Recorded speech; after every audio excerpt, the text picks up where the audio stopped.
I know I was born for this. Don't care for the critics, my words are like physics, a force that they can't stop. They just don't get it, I think they forget I'm not done till I'm on top. I know I was born for this. I know I was born for this. I believe we can write our story. All right, ladies and gentlemen, welcome back one more time. Here we go again. Words from the Wise. I'm still Gary Wise. We are out of Ocala, Florida. We are still sponsored by Wise Leadership Solutions and, of course, the Vanguard High School Navy Junior ROTC, the Vanguard Knights Battalion. Hopefully, y'all are enjoying these shows, these shipmates that I bring out to y'all so you can hear their journeys, their stories, and they can explain to you kind of what they've gone through throughout their career. Today's special guest, this brother and I served together at 7th Fleet Staff. We were shipmates. I believe it was 2018 into 2019. Without further ado, Mr. Mike Savant, what's up, bro? Good, Gary. How you doing today? I'm doing good, man. My voice is almost gone because I taught all day. Yeah, school's starting down there for y'all, huh? It did, man. It did. It's great, man. We've got a lot of kids in the program now. Very nice. It's getting big, man, for sure. How about you? How's everything going up north? Everything's going great. We start school in 2 weeks. We start after Labor Day. We're already doing soccer practice and coaching soccer, and then we start coaching wrestling here September 9th, and that's 9 months. We do all year round, so it's a long program. I can relate. I'm telling you, it feels like a deployment whenever we go into the school year. And I have all these commitments from like the beginning until the end. So I lock everything else up. Like I can't, I can do it, but it takes a lot of maneuvering. Right? Oh yeah, for sure. Definitely. It takes up a lot of time, but man, working with the kids it's a lot of fun. And you got 2 younger boys and an older daughter. Is that correct? Do I remember that right? Yep. I got a 21-year-old daughter who she's doing great. She's in college now. She's working on being a radiology tech and going into MRIs or CAT scans. Okay. Which is really cool. And then my son Gunner's 10-year-old son Gunner.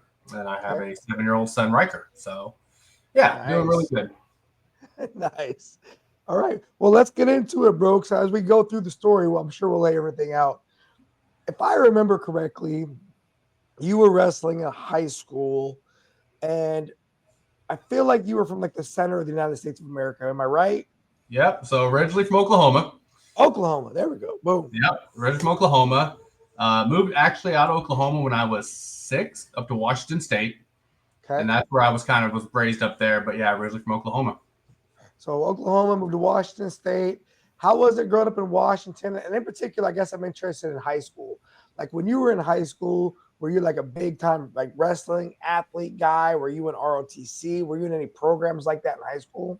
So our school didn't have programs like ROTC. My high school had 150 kids for 9 through 12 grade, 9 through 12. So my graduating class was a whole 36, I think it was. So we didn't have a lot of programs. I was a pretty standard small town jock kind of guy. I did wrestling all 4 years and then baseball and football and, I just did all the sports. And then all summer long, you work in the hay fields, just, working on farms. And then during the school year, you did sports all year round. So it was a pretty standard, normal, kind of like small town growing up. But I loved it. I miss small towns. And like you said a minute ago, you're coaching wrestling. So would you say wrestling held a more of a special place in your heart than like football? Oh yes, wrestling was always like my passion. I played football during football season, but then I wrestled during the wrestling season, and then would even go to like club practices all the way until almost June. I was wrestling up until almost I joined the Navy. Even I loved wrestling, and I still do to this day. I coached when I was in Iceland on the DoD team for the DoD high school. I coached wrestling up there, so wrestling has always been a passion of mine. My dad was a wrestler. He was very close being a state champion, but I'll tell you, a wrestler, especially I would say an amateur, a college wrestler, like the guys that are really into like that traditional wrestling, it's a lot of freaking hard work. It is a lifestyle, bro. Like the conditioning, the weight management, preparation, and then of course the training. Is that what drew you to it? Was just that level of commitment? Honestly, probably not when I was young.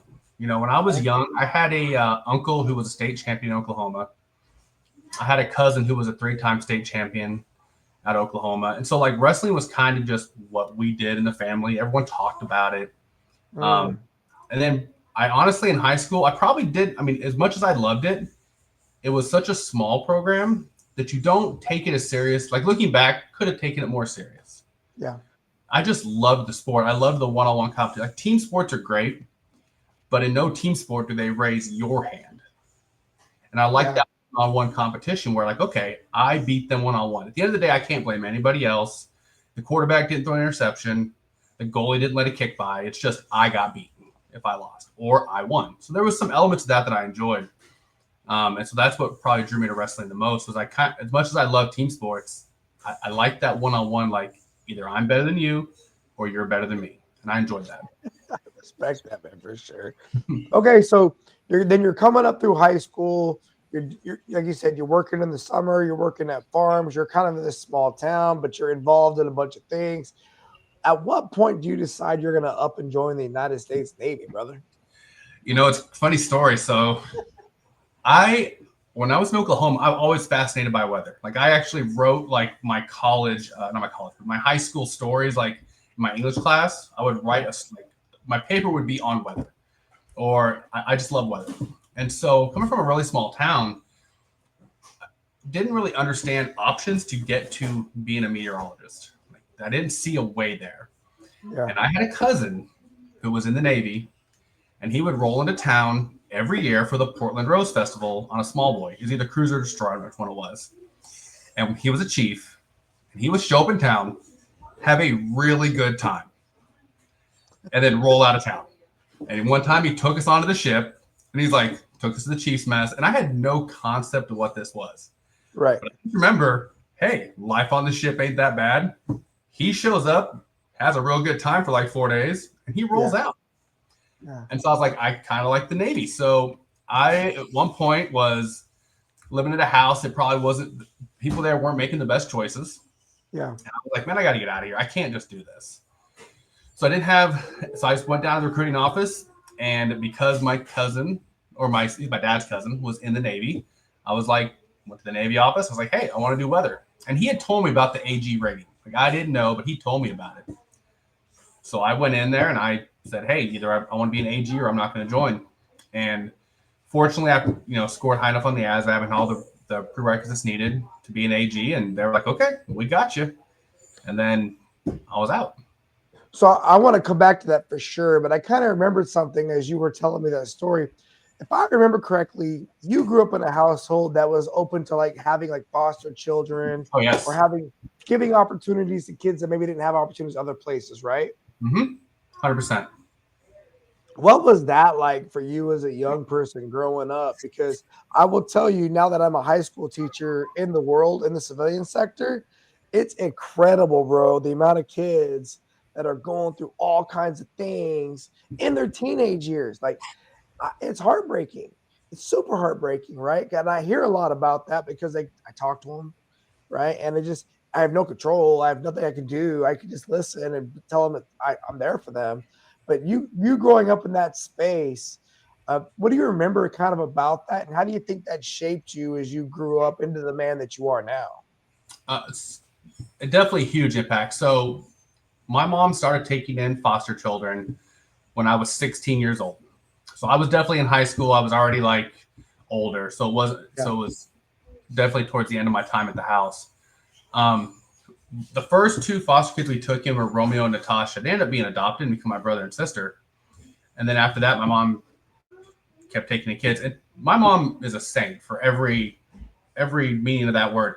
She took teenage boys. That is the only kid she took, because teenage boys are very hard to place a lot of times in foster care.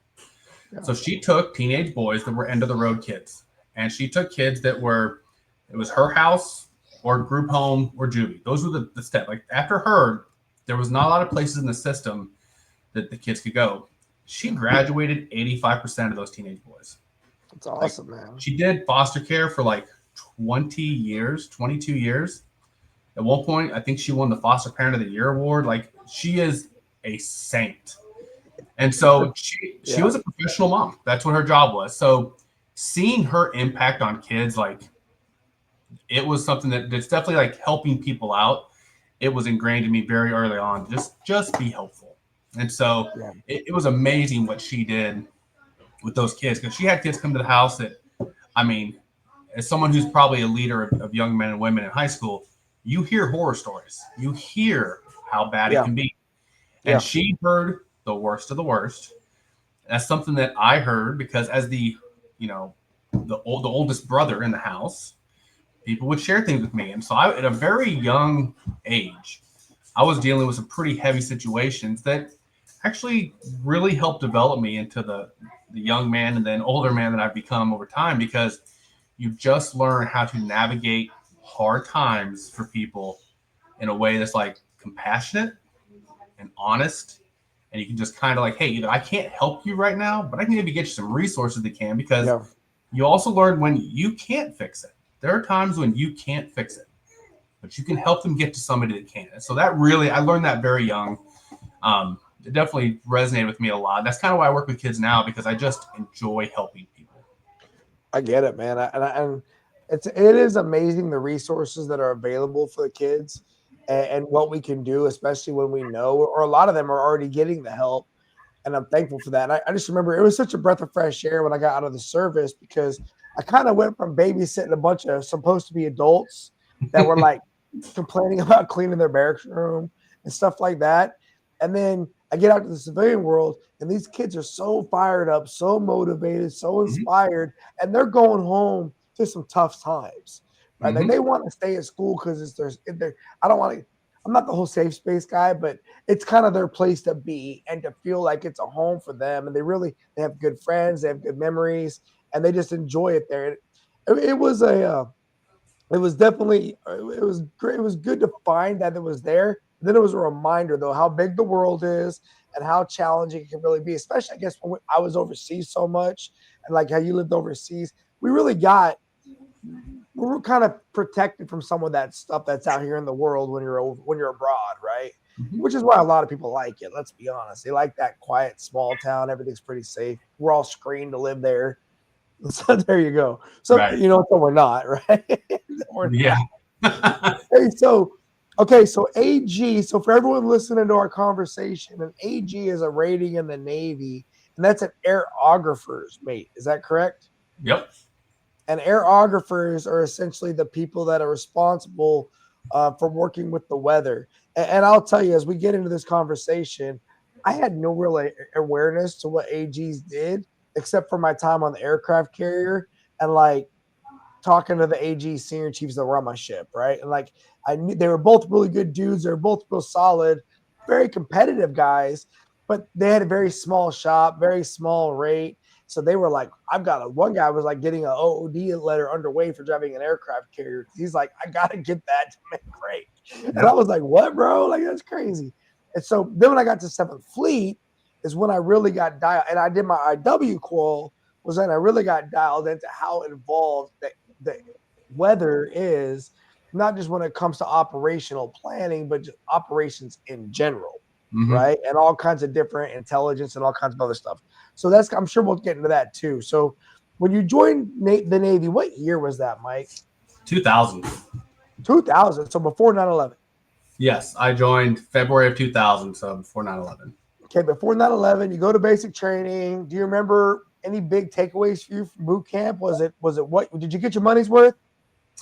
Honestly, like I had gone to like coming from the wrestling background, right? Yeah. They're not like, and I had been wrestling quite a bit, so I didn't really. There wasn't like a physical aspect of it. Yeah. And coming from doing sports teams where I was doing football and whatnot, the team aspect I liked. I didn't take a lot away from boot camp, other than I enjoyed it.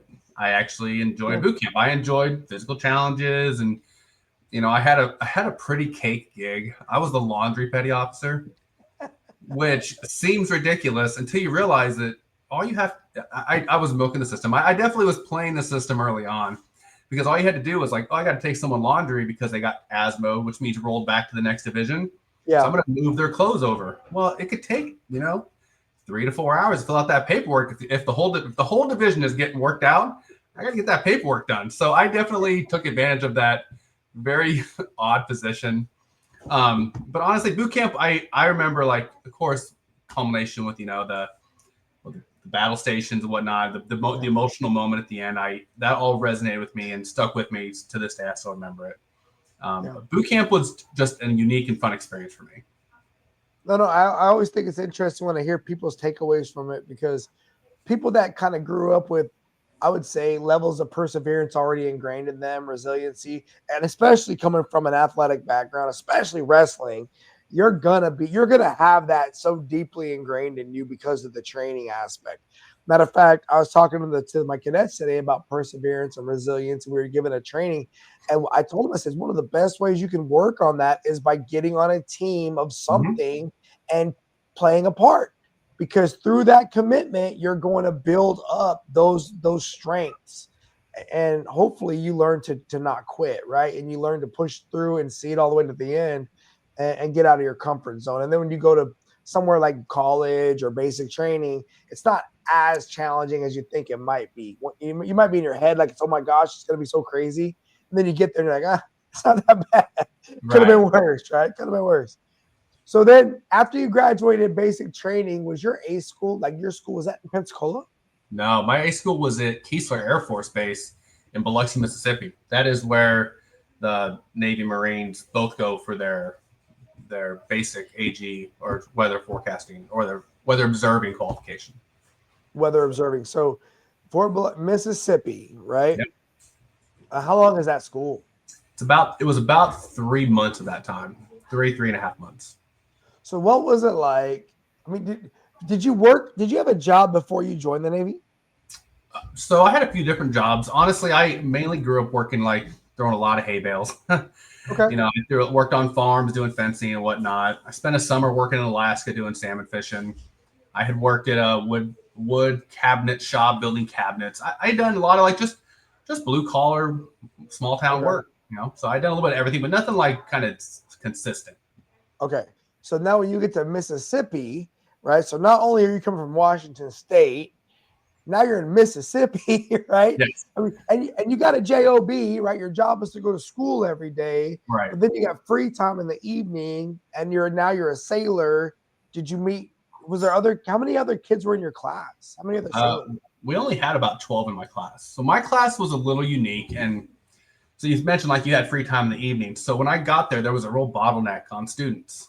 So they had a brilliant idea, which I question the thought process on this one. Like, here's what we're going to do. We're going to take a class of 12 and we're going to put them on a night school program. So they go to school from 3 to 11.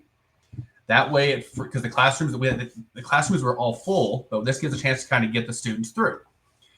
But what happened is, if you put students on a 3 to 11 program, their schedule no longer aligns with the galley. So now you have to give them per diem. So I want to picture this. We were led by an AG1 as our instructor. And as someone who has probably taught before, generally speaking, if you tell an instructor you can go home when the class is over and it's 3 to 11, we weren't there till 11 very often. So we were there from like 3 to 6:37. Yeah. And we were 18, 19 years old, and they were giving us $660 a month in per diem on top of our base pay.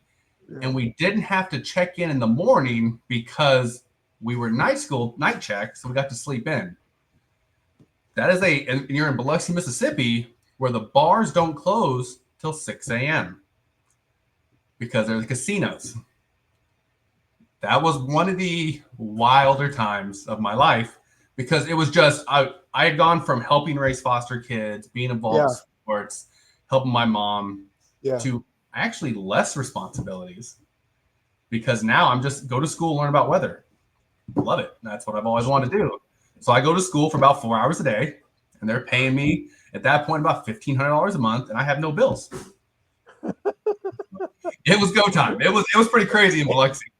I believe it, man. And that story, honestly, it's not that foreign to me, because I've heard it before, right? Military schools, especially Navy schools, and I taught at a senior enlisted school, and trust me, we got earlier. We were done more earlier than usual because people, let's push, right? Yeah. Give me the information. I'll study it on my own, bro. I'll be ready for the test. Oh yeah. The instructor is tapping their foot. Remember this part. As someone who's instructor certified, I can agree that I've tapped a foot in my past. Yeah. And I just, and now even as a teacher today, I'll get to the point where I'll recognize the students are glazed over and they're cooked. yeah. I'm like, all right, I'm done teaching, bro. You're done. I'm done. Let's go look at the animals. Yep. Taking a break.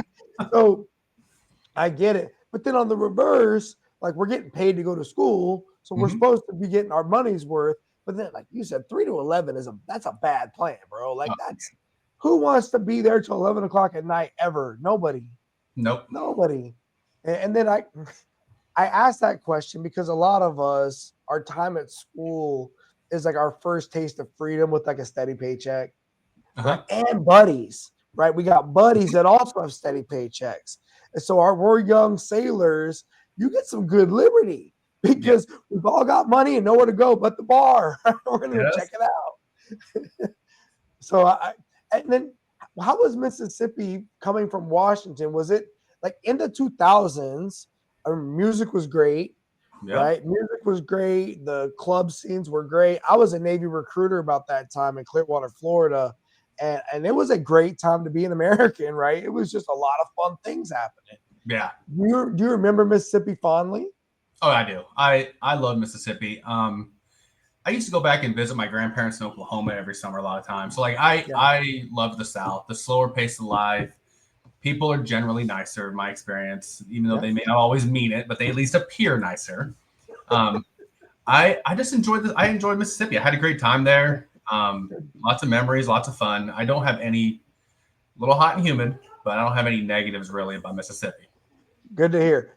It's just what I like about our country is there is little different cultural pockets as you go different parts of the country, whether you go to Pac Northwest, whether you go up to the Northeast, whether you go down south. Even in the South, there's differences, right? Mississippi is not the same as like, I'll tell you where I live at in Ocala. But there's nuance to it. Okay, so at the end of your school, 3 months, as you said, do you get any sort of a saying where you go next, or you just get told you're going to get orders, you're going here? Well, everybody in class, they got asked, where do you want to go? I said, I want to travel and see the world. I moved away from Washington. I want to travel. So my first duty station, they sent me to Fort Worth, Texas, which is the opposite of traveling. I literally could drive to my grandparents' house. It's about 5 hours away. Okay. But Fort Worth, Texas was the reason I stayed 23 years. That was probably my most influential chain of command I'd ever had. Now, I was not a great sailor. Like I had I'd gone to captain's mast a couple times at Fort Worth, had to learn. I had a SEAL that held the line. I had a senior chief that stood up for me. Like I had all these things that, as I progressed in my career, I appreciated more and more. I had all the pieces were in place to make me appreciate what the Navy can be.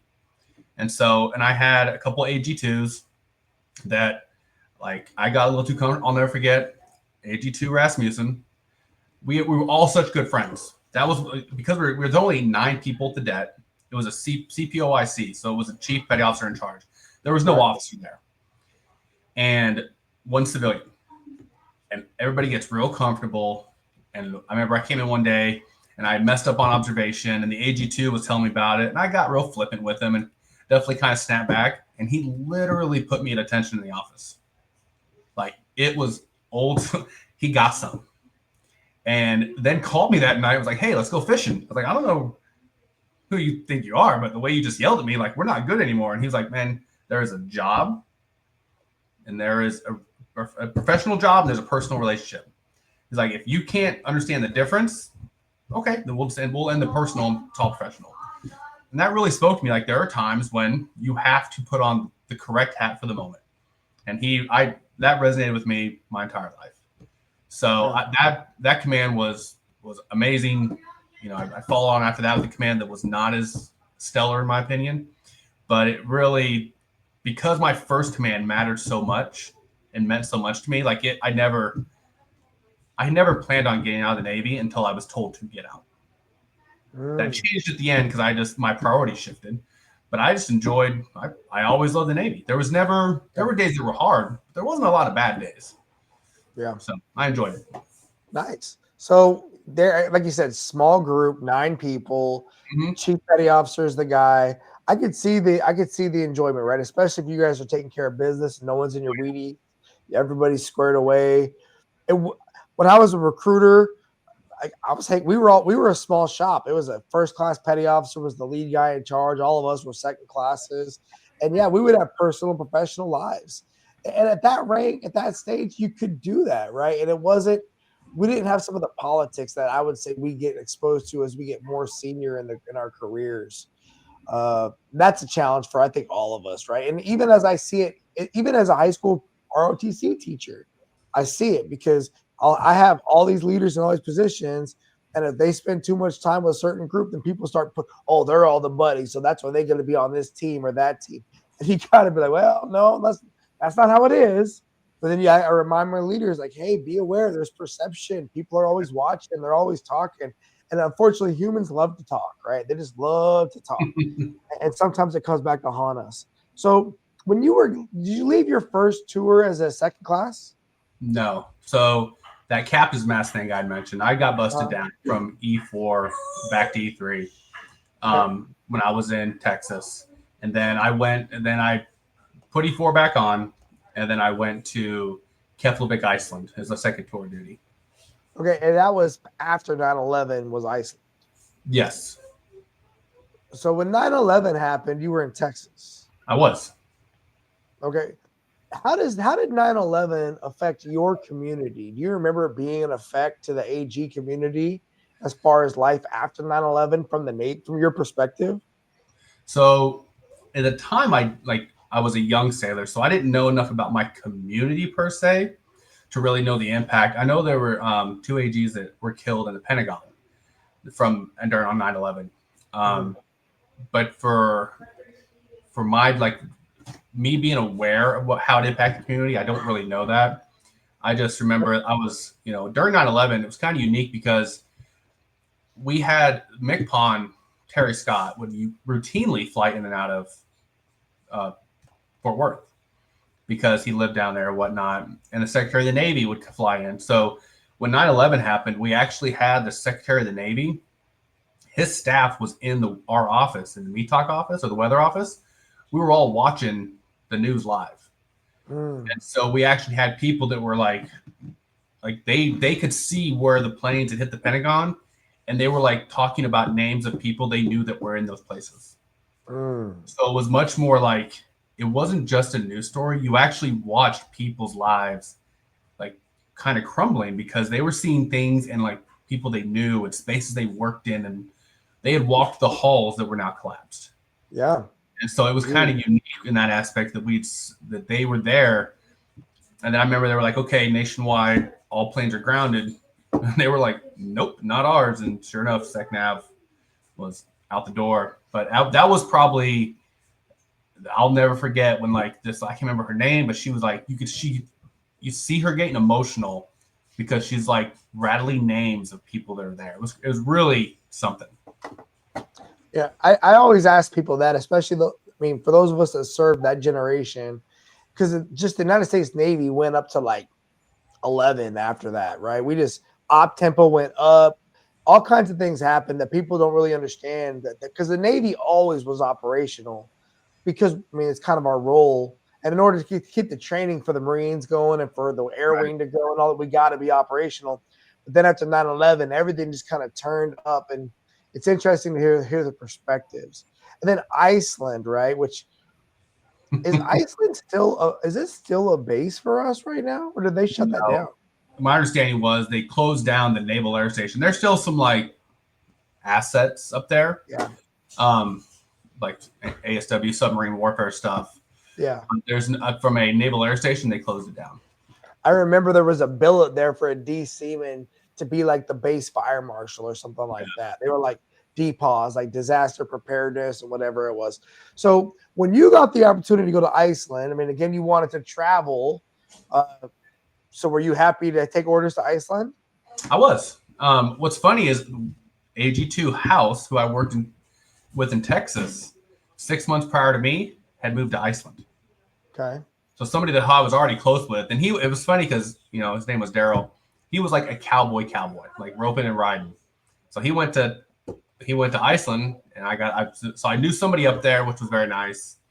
And I was just excited to go see something new because I had joined to go travel and see things, so I was excited. Yeah. And at that point in time, so it's what, 2003, 2002 time frame? 2002. It was like the fall of 2002. So internet is actually kind of a thing at this point. So maybe you can communicate a little bit better. You can get some intelligence about Iceland. So when you first landed in Iceland, being your first overseas tour, what was that experience like walking off the plane, bro? Well, initially we had to wait on the plane because the winds were blowing so hard they couldn't roll the basically the walkway off the plane up to it. Yeah. So like, please stand by. When the weather dies down, we'll get off this. And I was like, oh my God, what have I done? Like, this is. And I enjoyed it. Iceland was unique because at the end of the day, it's a small island. It's not that big. I had my truck shipped up there, so I drove a lot around Iceland. But the problem is that it's an 18-month tour, and you can see all of Iceland in a couple months.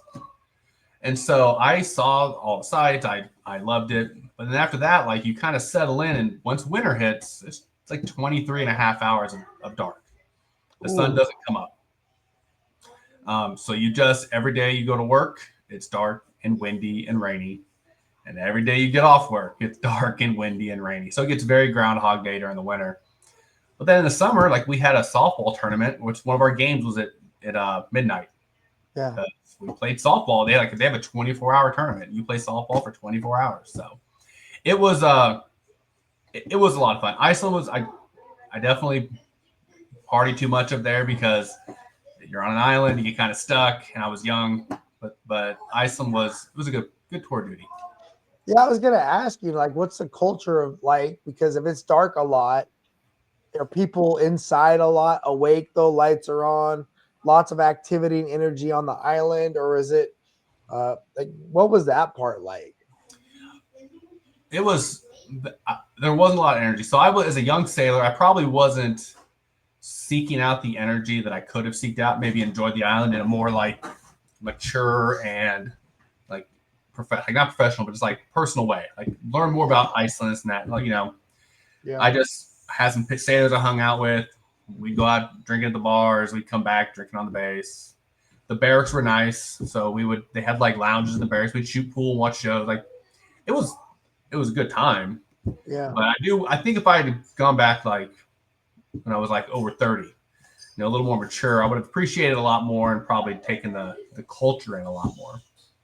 Yeah, and I get it, man. I mean, my last tour in the Navy was on Guam, and Guam's not a very big island. Mm-hmm. And you would, like, the beaches are great, but I know sailors that are like, I don't want to go to the beach. Like, they just want to sit in their barracks room all day. And then I would say one of the differences, they've got this internet, Wi-Fi, they've got access to so much information in their barracks room that they don't really, whereas when we were younger, there wasn't that much. So you still were hanging out with buddies and doing things, but it's just indoors a lot, and then just working, like you said, working around the clock. Okay, so in leaving Iceland, and you kind of alluded to this earlier, that it wasn't as much fun as your previous command, right? And it's probably just, again, multiple factors, and an 18-month tour is a quick turnaround, right? Like, you get there and you're already planning on leaving, it feels like. What did you want to do after Iceland? Did you have any ideas yet? You wanted to go where? Sea school. I wanted to be a weather forecaster. So when you're an aerographer, your first schooling is just to be a weather observer. It's just to go outside, do basic observations, identify weather features, and then you tell the forecaster the current conditions so they can develop the forecast for the future conditions. I wanted to be a weather forecaster. That to me was being a meteorologist, which is something I always wanted to be. So I went to sea school to be a full meteorologist after Iceland. And was that back in Mississippi again? It was back at Keesler Air Force Base in Mississippi, yeah. And how long is that school? It's about 9 months. Okay, and you're still single at that time? Yes. So 9 months back in I was Mississippi. dating, but I was dating, but they weren't with me. It was like a long distance thing. Okay. But back to Mississippi, was it a lot different returning now as a more seasoned senior person that had what 5 years of fleet experience at that point? Well, how was that? Oh, it was different. At that point, I got involved with the on base softball team, and and school's pretty demanding. The C school can be pretty tough. So like a lot of us did study groups together. I I enjoyed it. I've always enjoyed Biloxi, Mississippi. It's always been a nice place to go and spend time there. So I lived out in town with a friend of mine. Kind of an interesting story there. Make sure you know more about people you move in with before you just move in. You can get some surprises.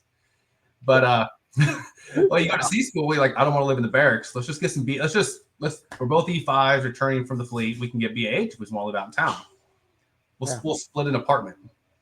Make sure you know who you're moving in with before you. But it was another good tour. I enjoyed the school. I enjoyed learning, and that to me was the building blocks and the fundamentals behind being a weather forecaster and a meteorologist. Like that is what I joined the Navy to do. Nice. I'm glad you're able to get that school, and it sounds like you got it like right on time. Like you're E5 now. It's time to go to the school. 9 months back to Biloxi, which again you've been there before, so it's kind of like returning back to a safe spot where things where where restaurants are at, the location. What are you thinking about? And by this point, I mean, you already said earlier, hey, I'm staying in the Navy till they kick me out. At what point did you though change that lens where you're like, I'm not just staying in the Navy, like I want to progress in the Navy? Or did you ever have that mindset even at that stage of your career? Honestly, I don't think I developed that mindset much early on. So I made E5 at about 4 years roughly. And then my rate like closed down. They were making 1 to 4 AG1s for like 3 years. And it won't I'll never forget my chief, Steve Newsom. I had taken the test. I had scored like a 74 on the test. Like I'm a fairly good, decent test taker, and I love what I do. So I actually felt like the knowledge was there because I really paid attention in school. He pulled me aside and he looked at my test scores and he goes, "Yeah, you can't change. You can't do anything else." Yeah. Because at that point I was just coming in as a new forecaster, so your evals are not going to be great because you're the new forecaster. And although the eval system, I would love to think it's merit based. A lot of times it's seniority based, so it takes time. Yeah. And I could not.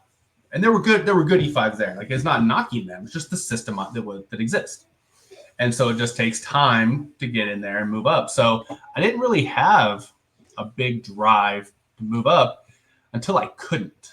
That's when it kind of got me. I was like, man, I'm stuck. So it was like 2007 or 8. I actually went to BUD/S because I was doing anything I could to get away from the AG rating because I was tired of being an AG2. No kidding. Yeah. I don't think I remember that part of the story. So hold on. So you leave weather forecaster school, and where do you go next?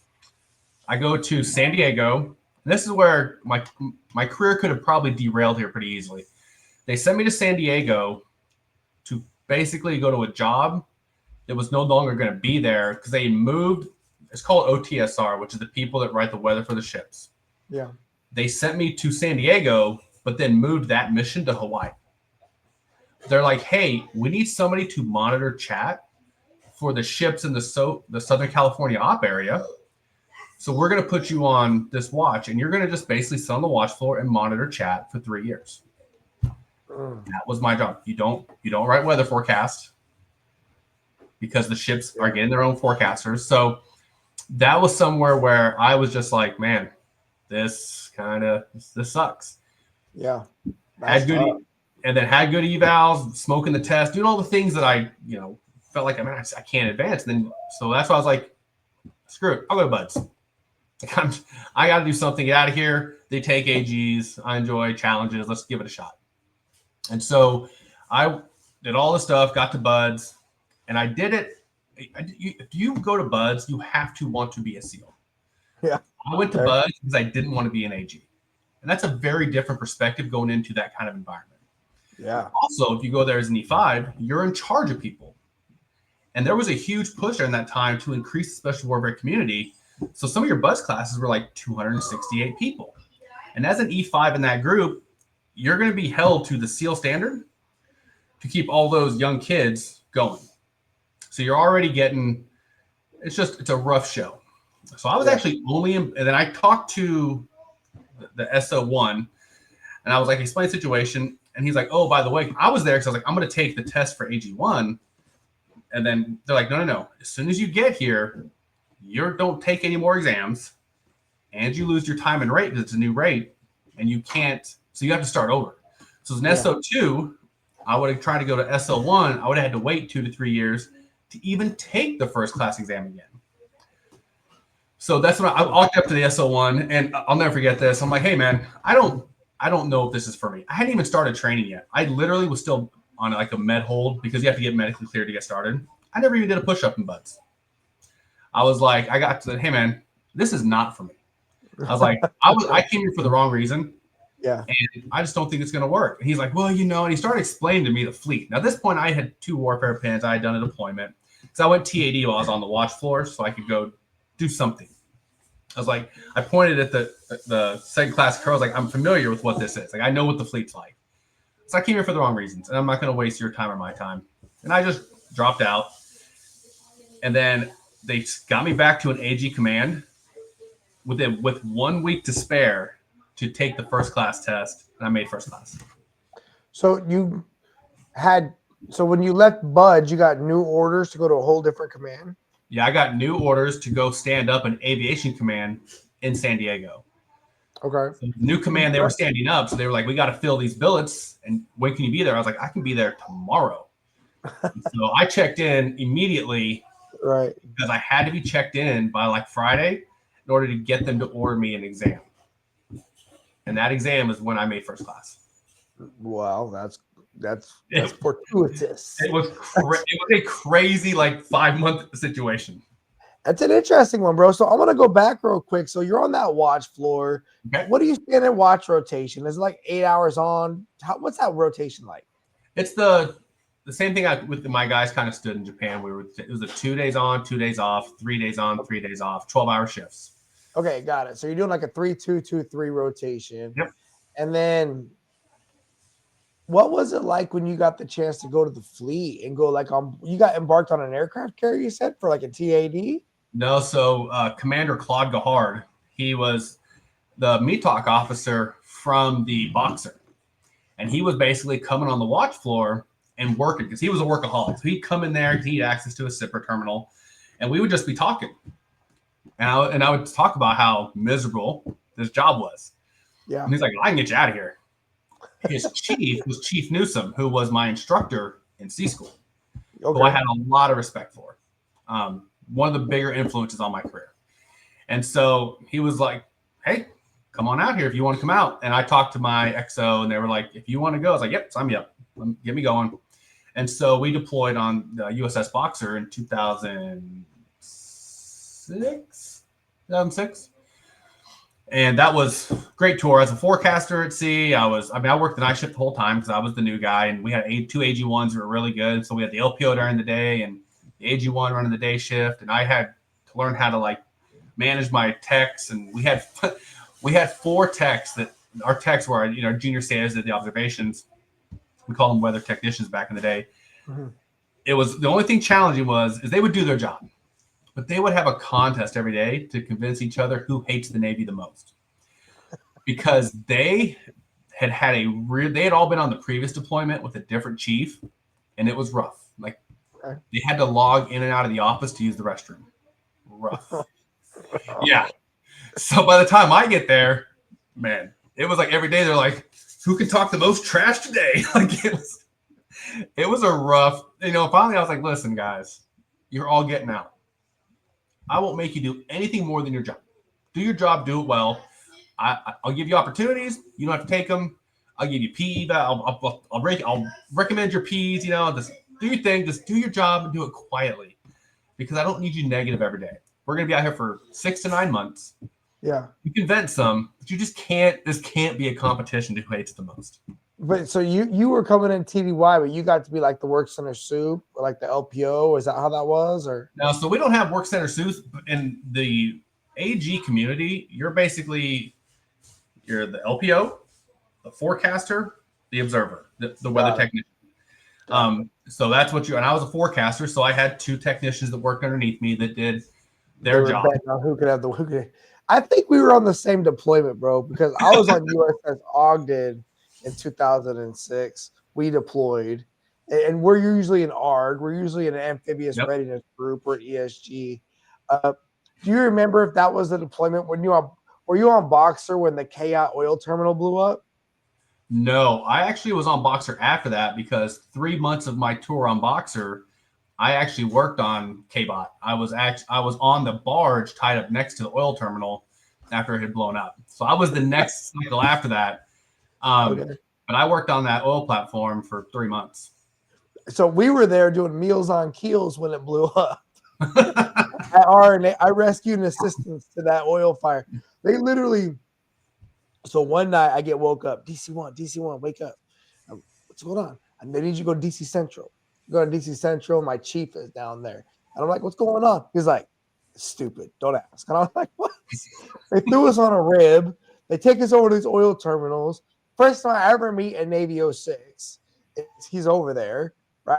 I'm a DC1, bro. I've never, my captain's in 05. I've never been in I don't remember ever meeting in 06.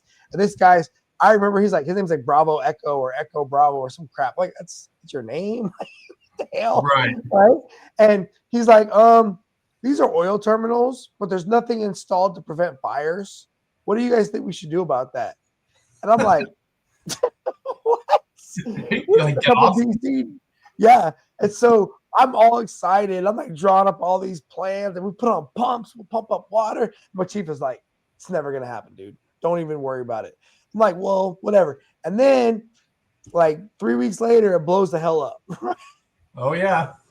And I was like, oh, what are we going to do? We talked about this before. There you go. So, and I think it's what were you doing on that barge next to it? What were you doing there? Living on the barge? Yep. So I lived on the barge because they needed someone to do the weather forecast for the ships. A lot of times it was like the Coast Guard cutters that were doing sector security around the oil platforms.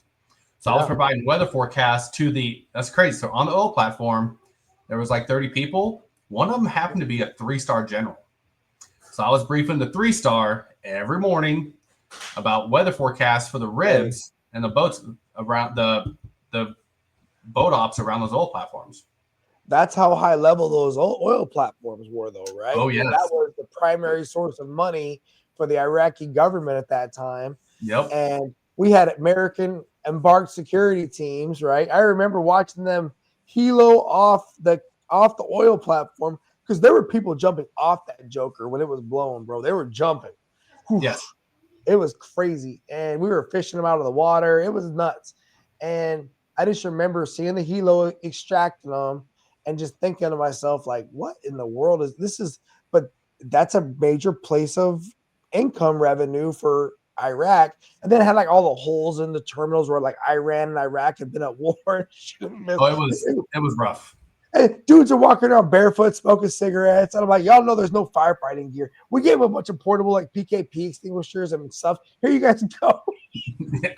Nothing surprises me. I remember we had an Iraqi small boat come alongside and we were like, okay, let's get them. Because, at that point, a small crew like that, everybody's bosun's mate, everybody's at everything. So I was doing lines like, helping to get them tied up alongside. They weren't even tied up yet. And they started jumping off their small boat onto the platform. They're dropping gear in the water. I was like, oh my gosh, this is chaos. Like I remember people just dropping stuff. It was nuts. It was crazy. It was an interesting time to be in the Navy for sure, right? I remember training the Iraqi Navy, and it's like they were more worried about playing soccer.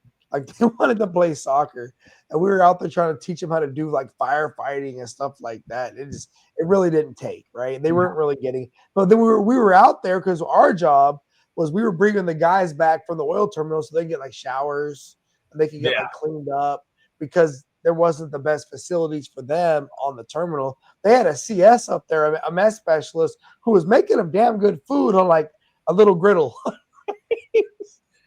We had the best food I've ever had in the Navy on those oil platforms because the 3-star travels with his aide. So his aide worked in the kitchen on that barge, and we all ate in the same mess. I think it's smart they brought a barge alongside. I think I was there before the barge because I don't remember there being a barge there. But that's smart. That's a lot better than the accommodations they had beforehand. Yeah, it was pretty good, to be honest. Yeah, good. So now you're where's that AG command you're going to after Buds? San Diego. So I actually got to San Diego in 2005. I didn't leave San Diego until 2017. Same building. Good run. Same building. So you were there for before the bubble burst and then after the bubble burst, right? And because I left San Diego in 2010. I got there in 2003. So I was also there for a little bit. And so I watched that whole roller coaster happen. A lot of Navy guys got hit hard with that because they overextended. You know, I knew this one guy. I made chief with a guy that he owned a house free and clear like in LA, and he owned like 5 houses in Vegas off that one house in LA, and he lost all those damn things during that bubble burst. You know, so. When you're at that next job after Buds, there's that new AG command that they're just standing up, right? It's a whole new thing. You just make AG1 off the test. Right. How is that? So that's probably when my career really took off. I loved leading. Prior to that, I was a worker, loved being an AG. But after that, I made first class, and then we had 4 duties, so basically 4 sections, right? Because you got the 2 on, 2 off, 2 on, 3 off, and every section took a 12-hour shift, and we stood up and we had to get all trained, had to get certified because we forecasted from Mississippi River to the West Coast, and every Navy plane that flew in that area, we wrote a forecast for them, you know, and so it wasn't. I couldn't write those myself, so I had a whole team of forecasters and techs that was like, okay, how are we going to run a duty section to where we can meet the operational need of all those aircraft? And that's when I really like started coming out of my shell. I was like, hey, this is what a leader does. This is how you motivate a team. Like we had a great there. We would literally all work out together. Like we would cycle through at night. That was a lot of fun. I mean, we had some crazy. We used to barbecue until we set the dumpster on fire out behind the building one day. So we were barbecuing, and my AG AN at the time, we had a can of ashes, and he's like, "It's cold to the touch. I'm gonna go dump it into the trash." They had just finished taking out all the ceiling tiles from the building, so they had all these old ceiling tiles in there. Yeah. He dumped those ashes on there, and I will never forget when he calmly tapped me on the shoulder and goes, "Hey, AG1, dumpster's on fire." What? I look outside. The lid to the dumpster has melted inside, and it is a roaring inferno. So I call base fire department, like, hey, I have a dumpster fire. They think I say structure fire. So they rolled every asset. They sent everything. And then I get to call the OIC lieutenant and be like, first off, everyone's okay. Little problem. And I told her the story, and it was just crazy. But that was another one of those commands where I kind of enjoyed so much. Like it made me want to continue to be a leader in the Navy. And so it was great. What base was that on? San Diego, Coronado. Coronado. You know, having done an installation or having been a part of an installation now, I can see them throwing everything at it because they're not very busy. Police, like there was like 5 police cars, 4 fire trucks, 2 ambulance. SWAT. They sent everything. It was chaos. Oh man! All right, so you're there. You're essentially an LPO. It sounds like of your own duty section, if you will, your own little command of a 4-section watch build, and you guys are in your own. You guys are doing COVID bubbles before it's COVID, right? You guys are just. We never see anybody. Yeah. This is our and I saw that a lot when I was dealing with the security folks. because they do a very similar rotation. Yeah. And I was very thankful for having had my time at 7th Fleet. So when I got down to Guam, I was like, oh, okay, I've heard about this 3-2-2-3 before. Doesn't make a lot of sense to me, but okay. Yeah. And the people that do it live by it and die by it, because it's really is the easiest way to manage the problem, right? Let's be honest. It's the only way to kind of do it. I mean, every other place in the world that does it wouldn't be wrong. I mean, a lot of places do that rotation. It's just, if you never lived it, then it's unique, right? Especially if you're on nights. Woo. When you're that guy on that night 12-hour shift, that's a tough ride. Usually the biggest debate is, do we stay on nights for 2 weeks or do we stay on for a month at a time? That's how. So I like the month because it's a little bit of schedule. But honestly, like once you're in that rotation, you love your 3-day weekends. Yeah. You love when you go from day shift to night shift on a 3-day weekend because it's really like a 4-day weekend. Like there's some perks there. But yeah, it can be a bit of a grind. I can only imagine. And similar to the watchboard rotations, when I was on the ships, especially as a young sailor, and you're 6 on, 6 off, or whatever it is, and they dog the watch, that would really jack up your schedule, man. I would rather stick with the same rotation for a while and let my body be in rhythm. But I think when you're on a ship, it's kind of hard because stuff during the day, they don't give a dang if you got night sleepers. Right? They don't care. We got GQ, bro. We're gonna set zebra in your berthing. We're gonna do whatever. Yep. Hanging that little paper on your curtain will not protect you. Right. Constant struggle for night check. I had a lot of sailors. Chief, it really is. I haven't slept in 3 days. Yeah, it really is. They almost should create a berthing space just for night crew people. That's like just 100% separated. But then that's hard because berthing is so sacred because everyone's in the same team, right? So you have trust there. Everyone being combined. Anyway, I digress. But sleep rotations are a thing, and they are a problematic challenge for leaders, especially in these kinds of jobs. I appreciate that you really felt like this was the time that you started getting the chance to step into the leadership role and you figured out that you liked leading. When you look back on that, what was it you liked the most about it? Was it like seeing guys like turn on, like recognize, like helping them unlock things that they didn't know about? What was it about? Did you just like controlling your own destiny and like, hey, I've kind of got a vote now. What the heck's going on? Right. And I can protect my guys, which I always like. I love having like being able to take care of my guys, right? For me, that ownership piece. Do you remember when I was the LPO in the watch section, I enjoyed watching people learn and be good at their job because of things I had done to set them up for success. Nice. I was doing that for about 2 years, and then that OTSR thing they sent to Hawaii, they decided to bring it back because the Navy can't make up its mind. So now we're like, okay, here's this new command, and we're going to bring all these sailors together. Operations department's going to have like 65 sailors all by itself. And that's the first time they were like, even though I wasn't the most senior guy, I had a pretty good run. So they made me the department LPO. I was in charge of all operations. And that's where I learned I enjoy solving dynamic, complex problems. It became less about the people because the people were going to have success. But if you could put something in place to enable success across a larger group, I actually got to where I felt that was almost more rewarding than the one-off success of just working with somebody. I liked developing large solutions to large problems. Yeah. So that's where I kind of had a run because at that point I took the first class exam or the chief's test for the first time, and then made chief off that the first look because I'd had a pretty good run because I felt like I finally kind of learned what my niche was and I really enjoyed it and had success at it. And so you went through initiation at that command where they combined those two commands together? Yeah, so I was at that command, but the initiation was with all of North Island. So we had about 75 selects or 72 selects. There was a lot. Oh, it was chaos, bro. I bet. North Island gets it in, bro. And it's aviation Navy. Oh, it was crazy. And I made the mistake, because I've always been fairly physically fit. And I was like, hey, we're doing the run.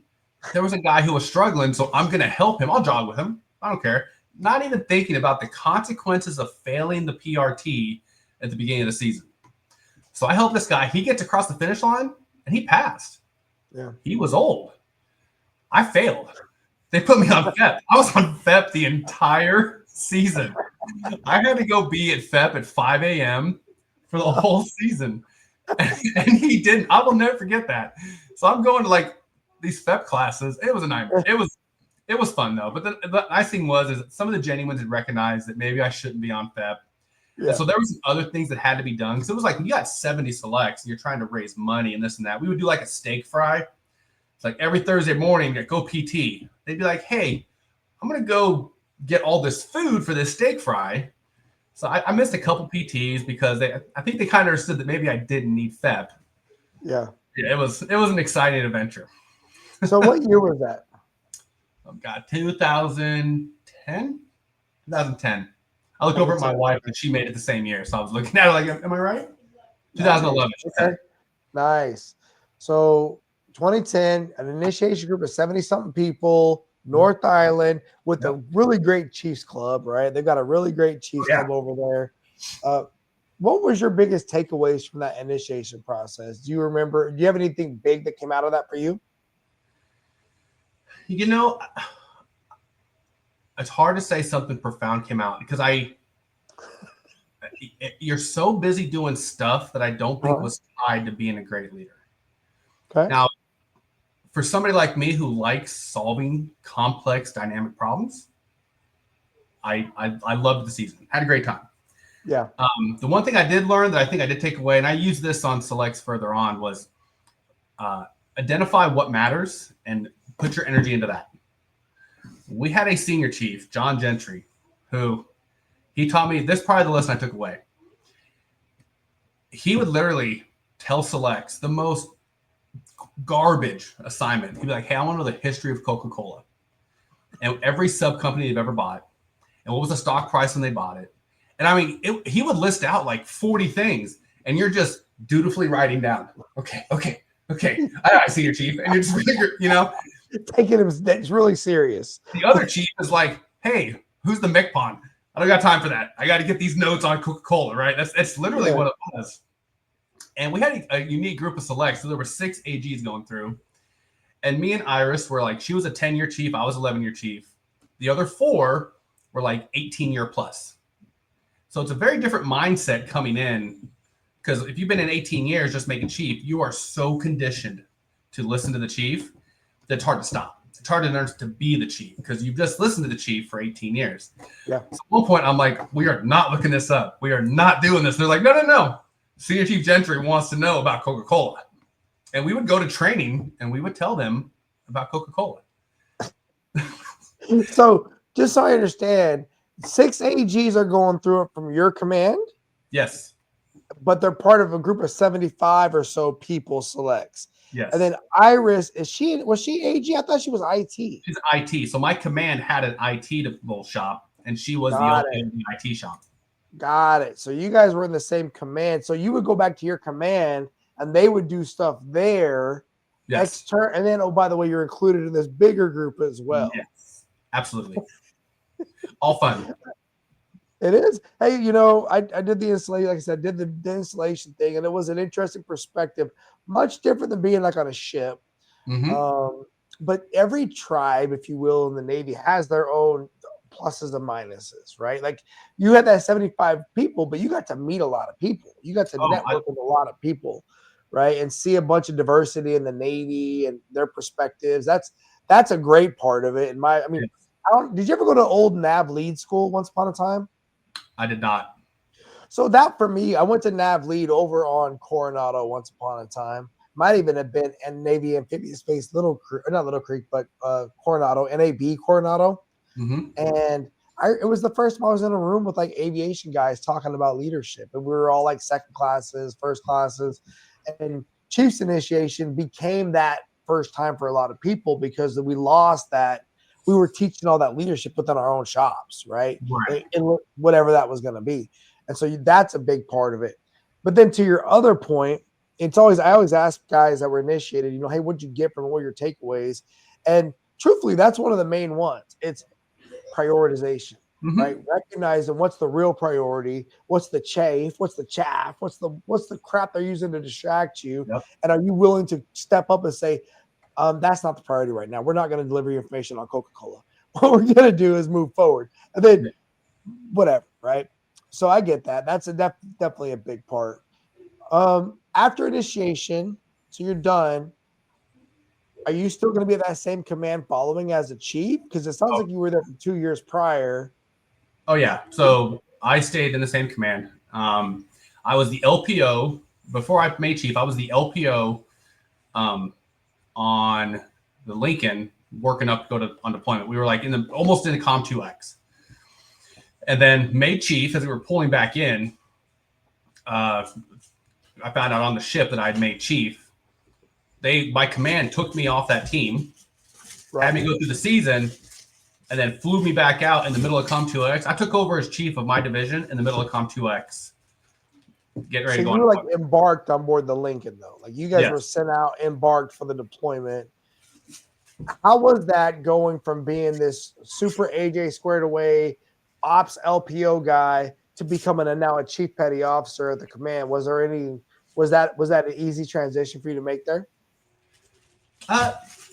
Yes and no. So I had a really good team, which helps a lot. If you've got a bunch of struggle, like you're struggling, it's gonna be hard. Yeah. But I had but here's where being the small like community, my LPO was a great friend of mine. So we had to have that conversation, like, hey, dude, and he never slipped up. Like he was always, he never like called me Mike or slipped in the office, and it was never an issue. I had a phenomenal officer. I had great sailors. So I was never slipping. The thing I struggled with was probably integrating in the Chiefs mess more because I was just learning how to be a chief and going to the mess and just, like I remember I was on the Lincoln when the next set of selects made it. And one of the other chiefs in the mess actually rang me and was like, almost honorable, because I hadn't been paid yet. Yeah.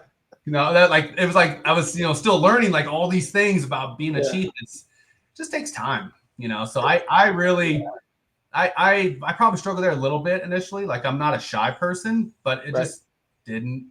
I didn't feel like I was in. I'd been so busy during the season. I was one of those people during the season that got so much done.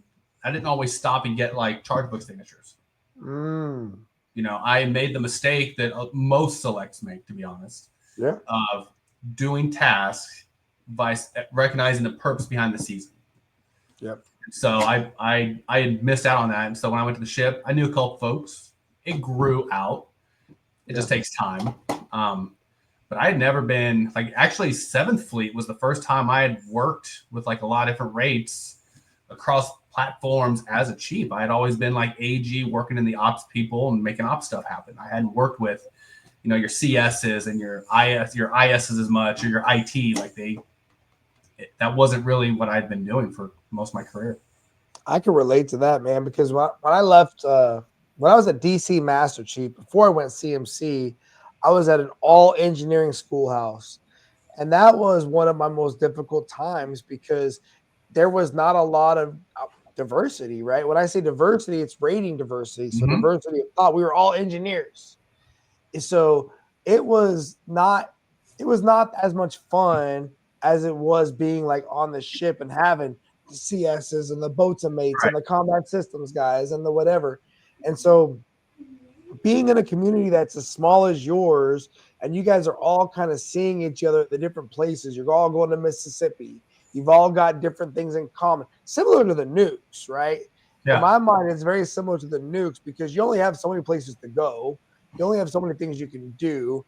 And, oh, by the way, there's only so many master chiefs, senior chiefs, and then first classes in the community. So it's pretty small.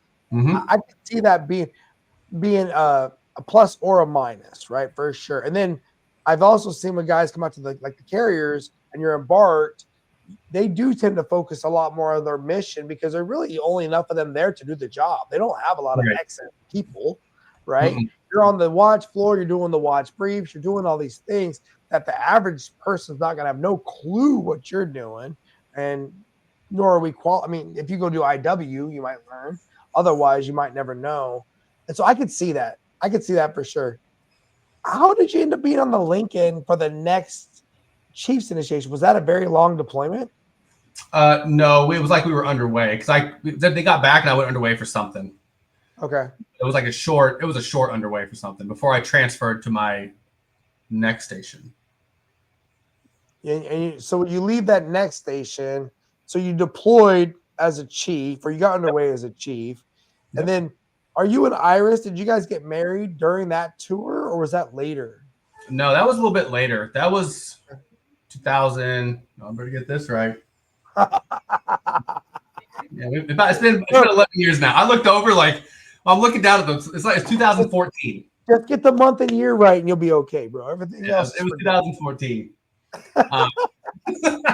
But no, we actually, we went through the season together as just colleagues and friends because she was the LPO in her IT shop. I was the LPO in the AV shop. And then it wasn't until about 2-3 years later when the situation just kind of changed. We're like, let's date and see what happens. We kind of like each other, and it's been great ever since. I remember you telling me that story actually. Yeah, I remember that. And I remember trying to put my head around like 2 senior chiefs, man. I guess that's E18 pay or whatever. That's E16. That's pretty good, man. That's not bad. Yeah, I remember that. So, okay. So you leave that command now, and where do you go to next? Next, I go to instructor duty. I become the chief over at the schoolhouse, which basically is a very small command. But the thing with the AG community is we're all in the same building. Like we're literally in the same building. So in that same building, I went from sea duty, shore duty, instructor duty. I just rotated around for 12 years. I never left the building. So that chief's mess that was raising you or initiating you, was that a mixture of all those chiefs? Yes. I came up with all the people. Like I knew every chief from like E5 up. Like that's interesting. Yeah. So that's like a mess of like 3 different commands, but they're all AGs in that one building. Yes. Okay. And so I became the chief of the schoolhouse. It was basically a lieutenant commander, me, and 4 first classes, and we just teach. Probably one of the probably more laid back. I'd come off sea duty. I was very busy. Instructor duty. I think at this point, all 4 of the first classes that were there are either master chiefs or senior chiefs. Like I had a great instructor. Give them some guidance, they would go. What were you teaching there? Were you teaching that weather forecasting, or was it like refresher school? So you teach the tactical side of weather, which is more like how far your radar is going to see in the environment. How far is your underwater sonar sensors going to see in the environment? How about the currents for special warfare, stuff like that. So it becomes the tactical side of weather, not the stuff you see on TV. Okay, got it. Makes sense. And that's where you got your MTS, and that's where you eventually. So you come out of that tour. Now you guys are in a committed relationship and thinking about life as a family and all that other stuff. All right, got it. When did you decide to leave San Diego? And when you decided to leave San Diego, was that for Japan? So initially I had orders to 6th Fleet staff, but they decided hey, we got a guy that made chief there, so we're just going to leave him there. And they canceled my orders. And at this point, Iris was on the TR, the Theodore Roosevelt. Mm-hmm. I was like, I told the detailer, like, you tell me where I got to go, I'll go. I was like, you just put me and Iris together. I'm along for the ride. He's like, well, and you were already a senior chief by that point. I'm a senior chief. I made senior chief at 14. So I made senior chief at the schoolhouse. Okay. And so they were like, well, we need someone to go to Japan. I said, okay. I said, IT detailer, AG detailer, you figure out the rotation. Sure, I'll go wherever. And so we went to Japan in 2017. It was like September, I think. How was that when Iris was on the TR? Did you guys already have your first son yet? We did. We had Gunner. And so I was stay-at-home dadding it, figuring it out. Because, she had the year where she was at Spay War. Mm-hmm. And then when the year was up, she went to the TR, and I did luckily being at a schoolhouse with great first classes and great leadership, I had the flexibility I needed to where if something happened, I could leave work, go take care of the family. And so I basically took care of Gunner while she was underway, but she never did a deployment because of the timing. I had been an instructor for 3.5 years. I was just sitting there. But they wouldn't rotate me because they're like, well, Iris needs to finish her time at the other command. So our PRDs were not aligned yet. Right. And so there was some back and forth between detailers. And then when they canceled my 6th Fleet orders, that means they were like, oh, well, we're just going to put her on it never quite worked out. And so then when it kind of came together, like, hey, we can go to Japan, I was like, sure, just whatever. Talked to Iris. She was like, yeah, it'll be a fun adventure. And so at that point, we headed to Japan. We were in the Navy Lodge when we found out she was pregnant with Riker. So I had already done the housing brief and requested like the 2-bedroom or 3-bedroom. And I was like, oh, we're going to have another baby. So they upped our housing so we have the other room for the baby. But we found out she was pregnant while we were in the Navy Lodge. Nice. Very cool. I mean, so I guess when you guys got to Japan, got off the airplane, how exciting was that? We were pretty excited. We were looking forward to it. Honestly, Japan was an adventure. It was a win-win all around. There was never any hesitation to go do that. So we were very excited. How much different was Japan from your Iceland time, as far as the getting off the airport? Like your first, right? Like, because when I got off the plane the first time in Japan, I was like, "Holy crap! This is like a lot. This is not Kansas anymore." Yeah. How was Iceland versus? Because I never had a European adventure, right? I don't have that for comparison. Right. Iceland was small. So Japan, you get off. Iceland is very small. Like Keflavik is so small. You land on base. Okay. You know, it's whereas you fly into. You know, if you're on base, you get taken straight to the. And I'm a E4 at the time. Basically, you catch a ride with your sponsor who takes you to the. And you actually in Iceland, you land at the air terminal, which is where the AGs work. So I got off the plane, walked into my job office, met everyone, and went to my berthing and was like, "Cool, this is great." Okay. So Japan's a little more adventure because I had the dog and and had to do all the stuff, and the logistics is harder, but more excited for Japan because with the family we were excited to do something that was most people will never get to live overseas. Yeah. And so we kind of embraced that. We really enjoyed it. So when you guys got off the plane in Narita, how'd you get down to Yokosuka? Did you guys ride that blue bus? No, because we had the dog, somebody came and got us. And I think it was Dave Beagle, someone, Iris' sponsor, had rented a big like command van to come get us. And so we had like this 22 passenger van, almost like a mini bus. And they came up there and he got us and brought us down. Nice. Very cool. And then you said you got housing. Were you guys on main base or were you guys over there in Ikego? We were in Ikego. Okay. Yeah, we loved it out there. Good. Hey, you know what? I remember back in the days when there was that other spot. They closed it down. I forget the name of it. It was haunted. Be glad you didn't go out there. It was haunted, bro. I could tell you stories. Well, off the thing, it was haunted. Right. But I think it was called not Nagishi. It's called Nagishi. Okay. Haunted. Okay. So you get there, and Iris, she goes to SRF, right? She did. She was SRF. All right, so she goes to SRF. I actually just did a podcast with another brother who's Dom Taylor. Remember Dom? I remember Dom. Yeah, so me and Dom just did one of these, man. So he's coming up. Yeah. Dom, You did a good one. Yeah, that was good. So when you get to 7th Fleet staff, here you are. You've been in this building now as an AG from AG2 to AG Senior Chief, it sounds like? Yes. Or AG2 okay, to now AG you're walking into this world where it's you got a 3-star boss. Your boss is an 06. There's a bunch of different people. What did you think when you first got there? Honestly, it was just so I had been in the operational world on deployments and on watch floors, and it felt very familiar to me, to be honest. The uniqueness was doing it with all the different races. The chief stuff with the other races was a little more unique.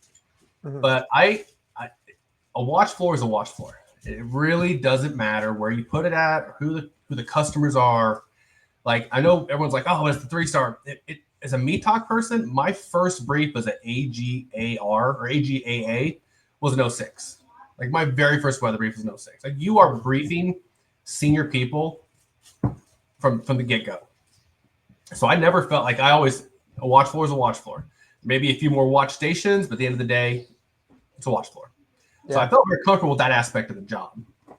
There were some unique challenges, like as the deputy METOC, because then you're doing like writing messages for ships for stuff that's, they're doing unique things over there that you can't go into on the podcast because it's just unique. But that's something that I had not had experience with, was writing these like naval messages to task force commanders to execute blah, blah, blah. had to learn how to do that. But honestly, like I had AGs that had to stand to watch. We were in a similar rotation. The biggest challenge I had as I got there, and the AGs I had some development stuff we had to get through. They were pretty far behind on some IW stuff to the point that they should have had like SPE valves, like you follow the instruction. Yeah. And so that was kind of a challenge getting there, is that they weren't developed the way they should have been. And so that was a challenge I had to work through, and it took time, because then some of them were getting out soon. They're like, well, I don't care, I'm getting out. Like, that's cool. You can just you can stay late and work on your IW till you get out. Like I got you till then. So Yeah. either get your pin or you'll just work late every day. Like That's it. Yeah. forever. Yeah. And so it was challenging. And then I rolled into the department LCPO pretty quick.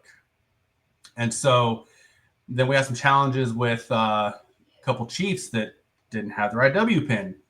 And I remember that, writing that SPE val and then routing it up the chain of command. I think this might have been before you were there. Or actually, I think it was right before I got there. Yeah, I just routed it up. Commander 10. I was like, here you go. He's like, what is this? I'm like, let me tell you a story. And I told him, here. And I routed it up, and it got up to the chief of staff, and we had a big sit-down meeting. And I'll never forget when Commodore Rexrow Captain Rexrow was just like, hey, if you don't do this, I'm just going to go ahead and take your security clearance, and down the road you go. Like, he's like, I'm holding the line on this. Was that Rexroad, or was that it was Rexroad? Or was it the other guy before Rexroad? No, it was Rexroad.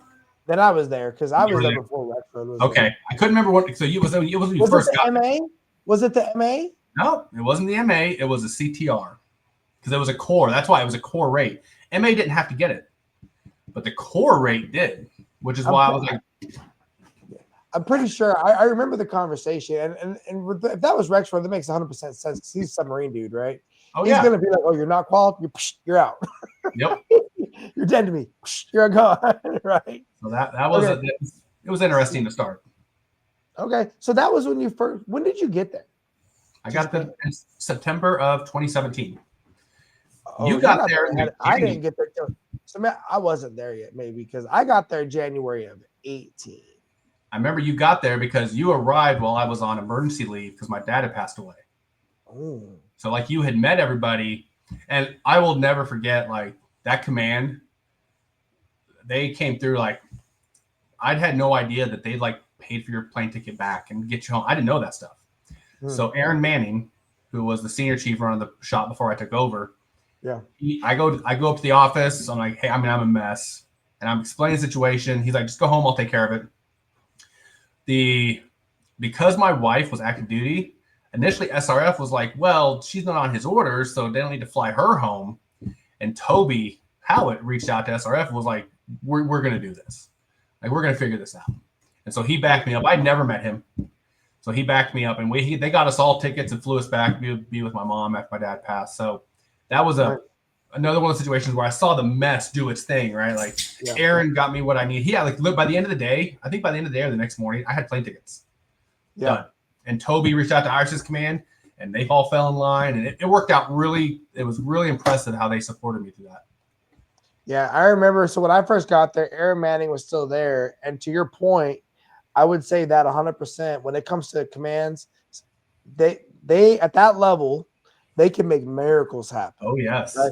And the YNs can make miracles happen because they'll put the whole package together, just get one guy to sign it, and it's like gone.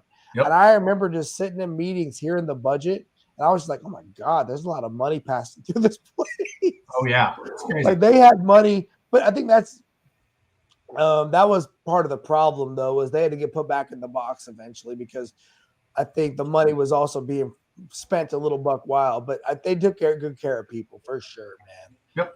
I unfortunately lost a parent as well when I was attached to them, and they sent me home real quick, and took real good care of it all. And yeah, so you're there, you get there. Yep. You were in the building for a while before you guys got up with the ship, right? What did you think about being in the building with the watch floor? Remember that? Because I remember it was a whole thing about Gary. They got to have mid-rats because we're moving on the ship and they got to have food to eat. I was like, okay. I mean, How do we work that out? Do you Mhm. remember that transition? Yeah, so I remember I got pretty heavily involved in all that operation world because moving the watch floor, getting the watches. We stood up new watches because we were trying to get mock compliant, mock certification. I Mhm. remember because I was kind of moving to that department LCPO thing, like I got real smart on mock certification. And mock is Maritime Operations Center, right? So I got Yeah. real into that and standing up the watches and getting everything going and making sure the right people were where they needed to be and whatnot. So when we started moving over there, like it was an IT and logistics nightmare. It really was. You know, when you're supposed to be in charge of command and control of the fleet, but you can't do communications on the ship, it becomes a battle. Yeah. Um, but you know, like everything else, you apply steady, consistent pressure in the right places, and things just slowly move towards success. It just takes time. Yeah. People want it now, but it's not going to happen now. It just takes I, time. I heard recently that they're back off the ship again and they're back in the building. Did I you hear that? I have not heard that. So it's crazy. When I walked away from the Navy, like I walked away. Okay. Yeah, So, well, I think it was Dom I was talking to actually about that because we were talking about what it was like to be Blue Ridge crew and have us coming back on board. And I don't know if you knew this or not, but when I first got to 7th Fleet staff, and it was the chief of staff, it was Vice Admiral Sawyer.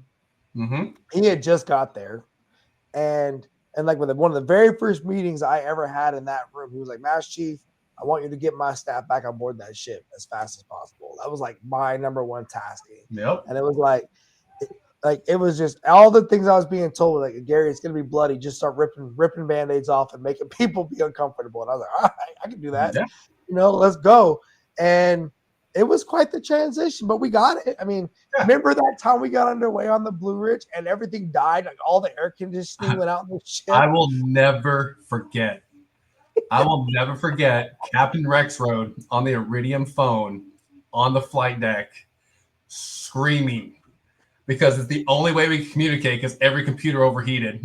And the only comms off the ship is that Iridium satellite phone. And we pulled, and he was so mad. He was screaming.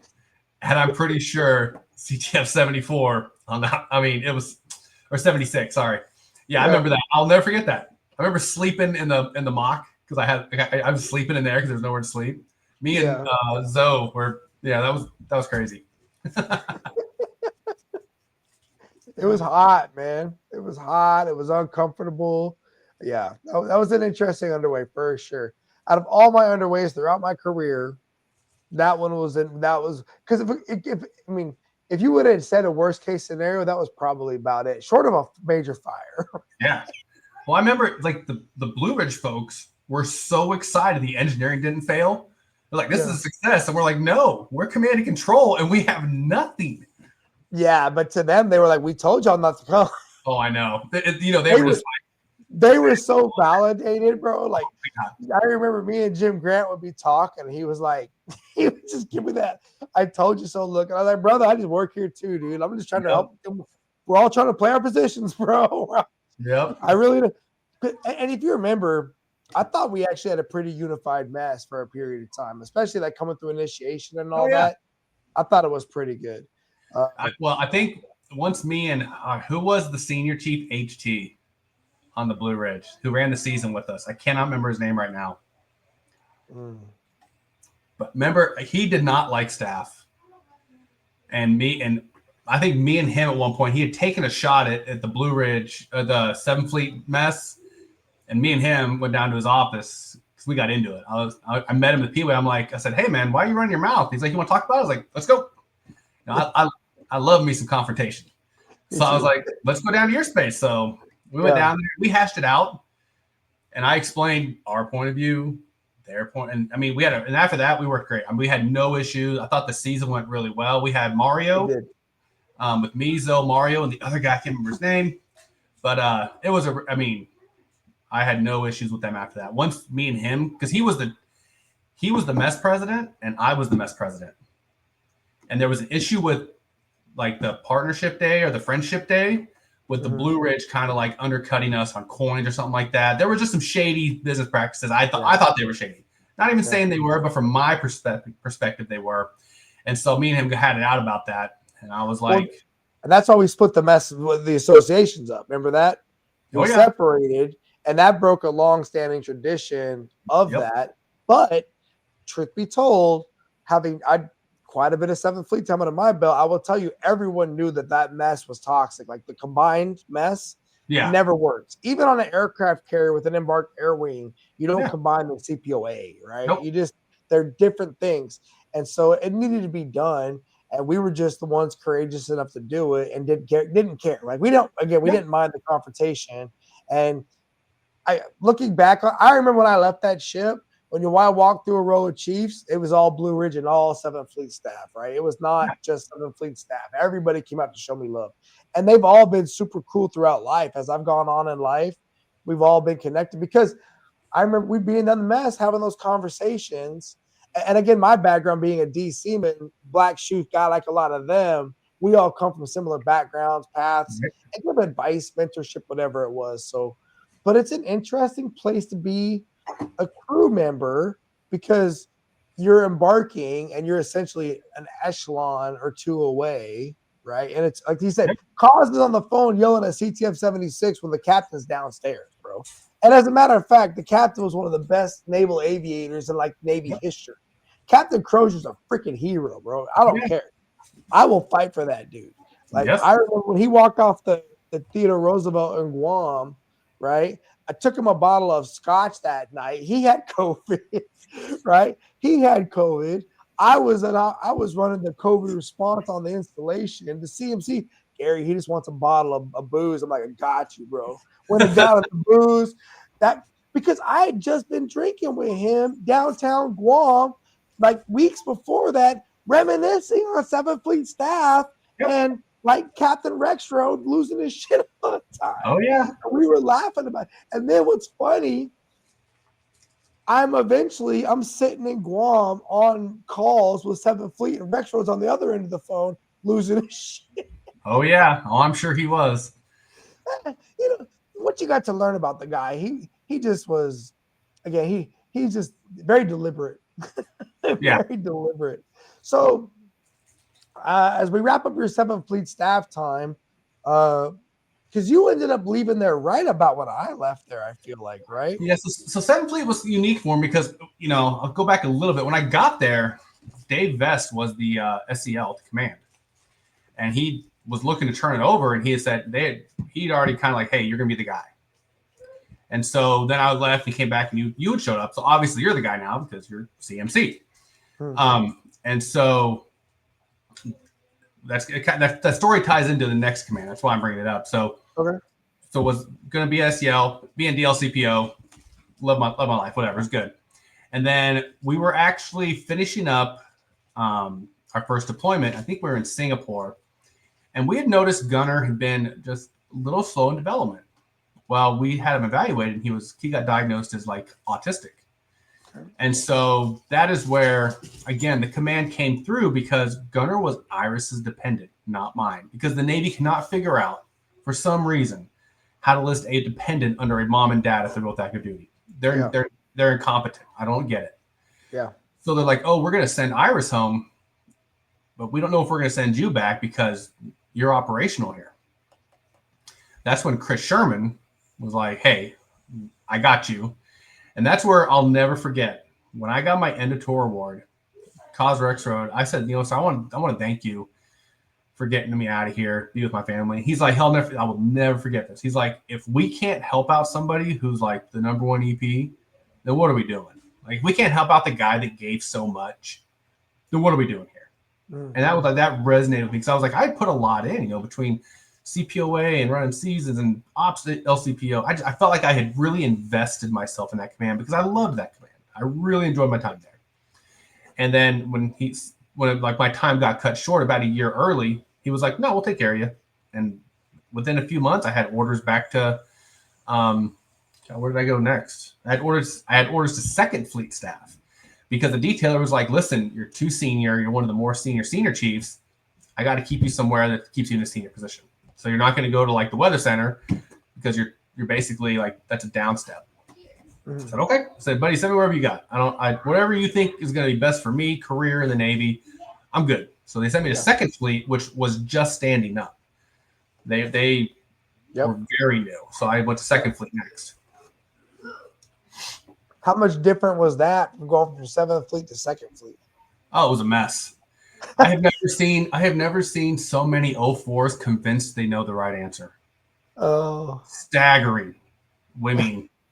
And then we had our 3-star he wanted to be like the most expeditionary guy ever. So he's like, second fleet is going to be an XMOC. We're going to basically go live in tents and move our watch floor there and support command and control like in Sweden. I'm like, bro. Okay. And then you're in this. So it was kind of similar to 7th Fleet and Blue Ridge. So we were second fleet standing up. We shared a watch floor with Fleet Forces. Right. Who was Admiral Grady, who was our daddy. Yeah. And so we would have these big ideas. And then we'd literally be like, okay, we're going to go get permission from, the 4-star. We'd like walk next door. Hey, can we do this? And then it was crazy. And then they wanted to get mock certified. And I'm like, hey, I got some experience there, especially in the operation side, about these teams. And so that's where I think I was only there for a month, and I was the DLCPO of ops. Like, it was go time. And then I got Battle Watch Captain. This is where it gets a little exciting. I got Battle Watch Captain. Got that all done because we were so short. They needed people that could do that job. I'm like, I'm familiar with that world. I can do that. Yeah. So I got Battle Watch Captain done. Got all that good to go. When I got there, we had a senior chief, SEL, who was in charge. And they were like, hey, we're going to make you the SEL when she transfers. Sure. No problem. Yeah. And so then COVID hits. Now, because there's only like 12 qualified Battle Watch captains, they're like, hey, you only come to work when it's time for your Battle Watch. So I was the DLCPO from home, Teams, because, the greatest invention Microsoft ever came up with. It's horrible. So I'm at home on Teams every day, doing all the stuff. I have all my work at home. And then I would go into work it was only like every 10 days to do Battle Watch. And I was seeing the Battle Watch thing. And my very first watch as the Battle Watch captain qualified. I got qualified like a week before COVID. So they're like, hey, you're isolated. You can't go anywhere. So my very first watch was when the Comfort pulled into New York. And we had OpCon at the Comfort. Bro, that was crazy. Crazy first night. And then I have to call the 3-star every time there's a COVID case on the ship. Comfort has one COVID. Comfort has one death. You had all these like tripwires. So when you call them, yeah, it was a crazy. Then we started coming out of COVID and getting back into the real world. And that was a very exciting command. So was it while you were at that command that you decided you were going to go ahead and retire from the service? No, so I'll share that story a little bit with you. So when I was in Japan, this relates directly to like me and you out there. You remember when the CTNCS made Master Chief for Ops? I can't remember his name now, but he made Master Chief, and you said he's the new DLCPO, he's the Master Chief, he's in charge. Okay. And I was like, okay, and I think Lebo. It was Lebo. Oh, yeah, I know what you're talking about. I was like, okay, so I'm going to describe the situation because it's similar to my next one, which is really what made me get out. Go to command. Now, my community is like, you have to be an SEL to make Master Chief. There's no other way. Okay, SEL, it'll work out. I'm going to be SEL in Japan. Didn't work out because you got there. All good things, no complaints. DLCPO, then you said the Master Chief needs to be a DLCPO, so I got bumped down to the Chief. And I ended up kind of like moving backwards in my career. Less than like as much involved. You can only do so much when there's people in front of you that want to do it their way. Okay, support them, make it happen. I get to second fleet, and E8 is SEL. She's doing great things. She already was starting to turn over with me. And then the new fleet Master Chief shows up and says, I want a Master Chief. Okay. So I stayed as DLCPO, and I filled in for SEL all the time. I always wanted to go. I love doing it. Had success. And then I was like, I didn't make Master Chief. And I got the #1 EP coming out of Japan. I got the #1 EP, my first eval at Second Fleet. So I was #1. I was like, hey, I should be competitive.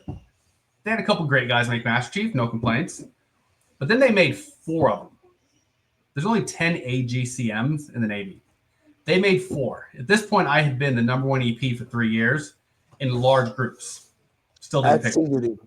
At overseas. Yeah, didn't pick up.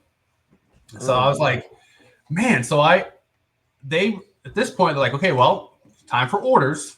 Where do you want to go? And I was like, honestly, I'm getting kind of tired of doing the same thing. And so I had a conversation. At this point, my community has moved all SCL jobs out of Norfolk and San Diego. Well, at least out of Norfolk. There's one in San Diego. I have an autistic son. I can't go to Mississippi and move unless I geo-batch. So I'm getting into the situation where I have to decide. And at this point, the Fleet Master Chief was like, listen, I will try to set you up one more time to make Master Chief.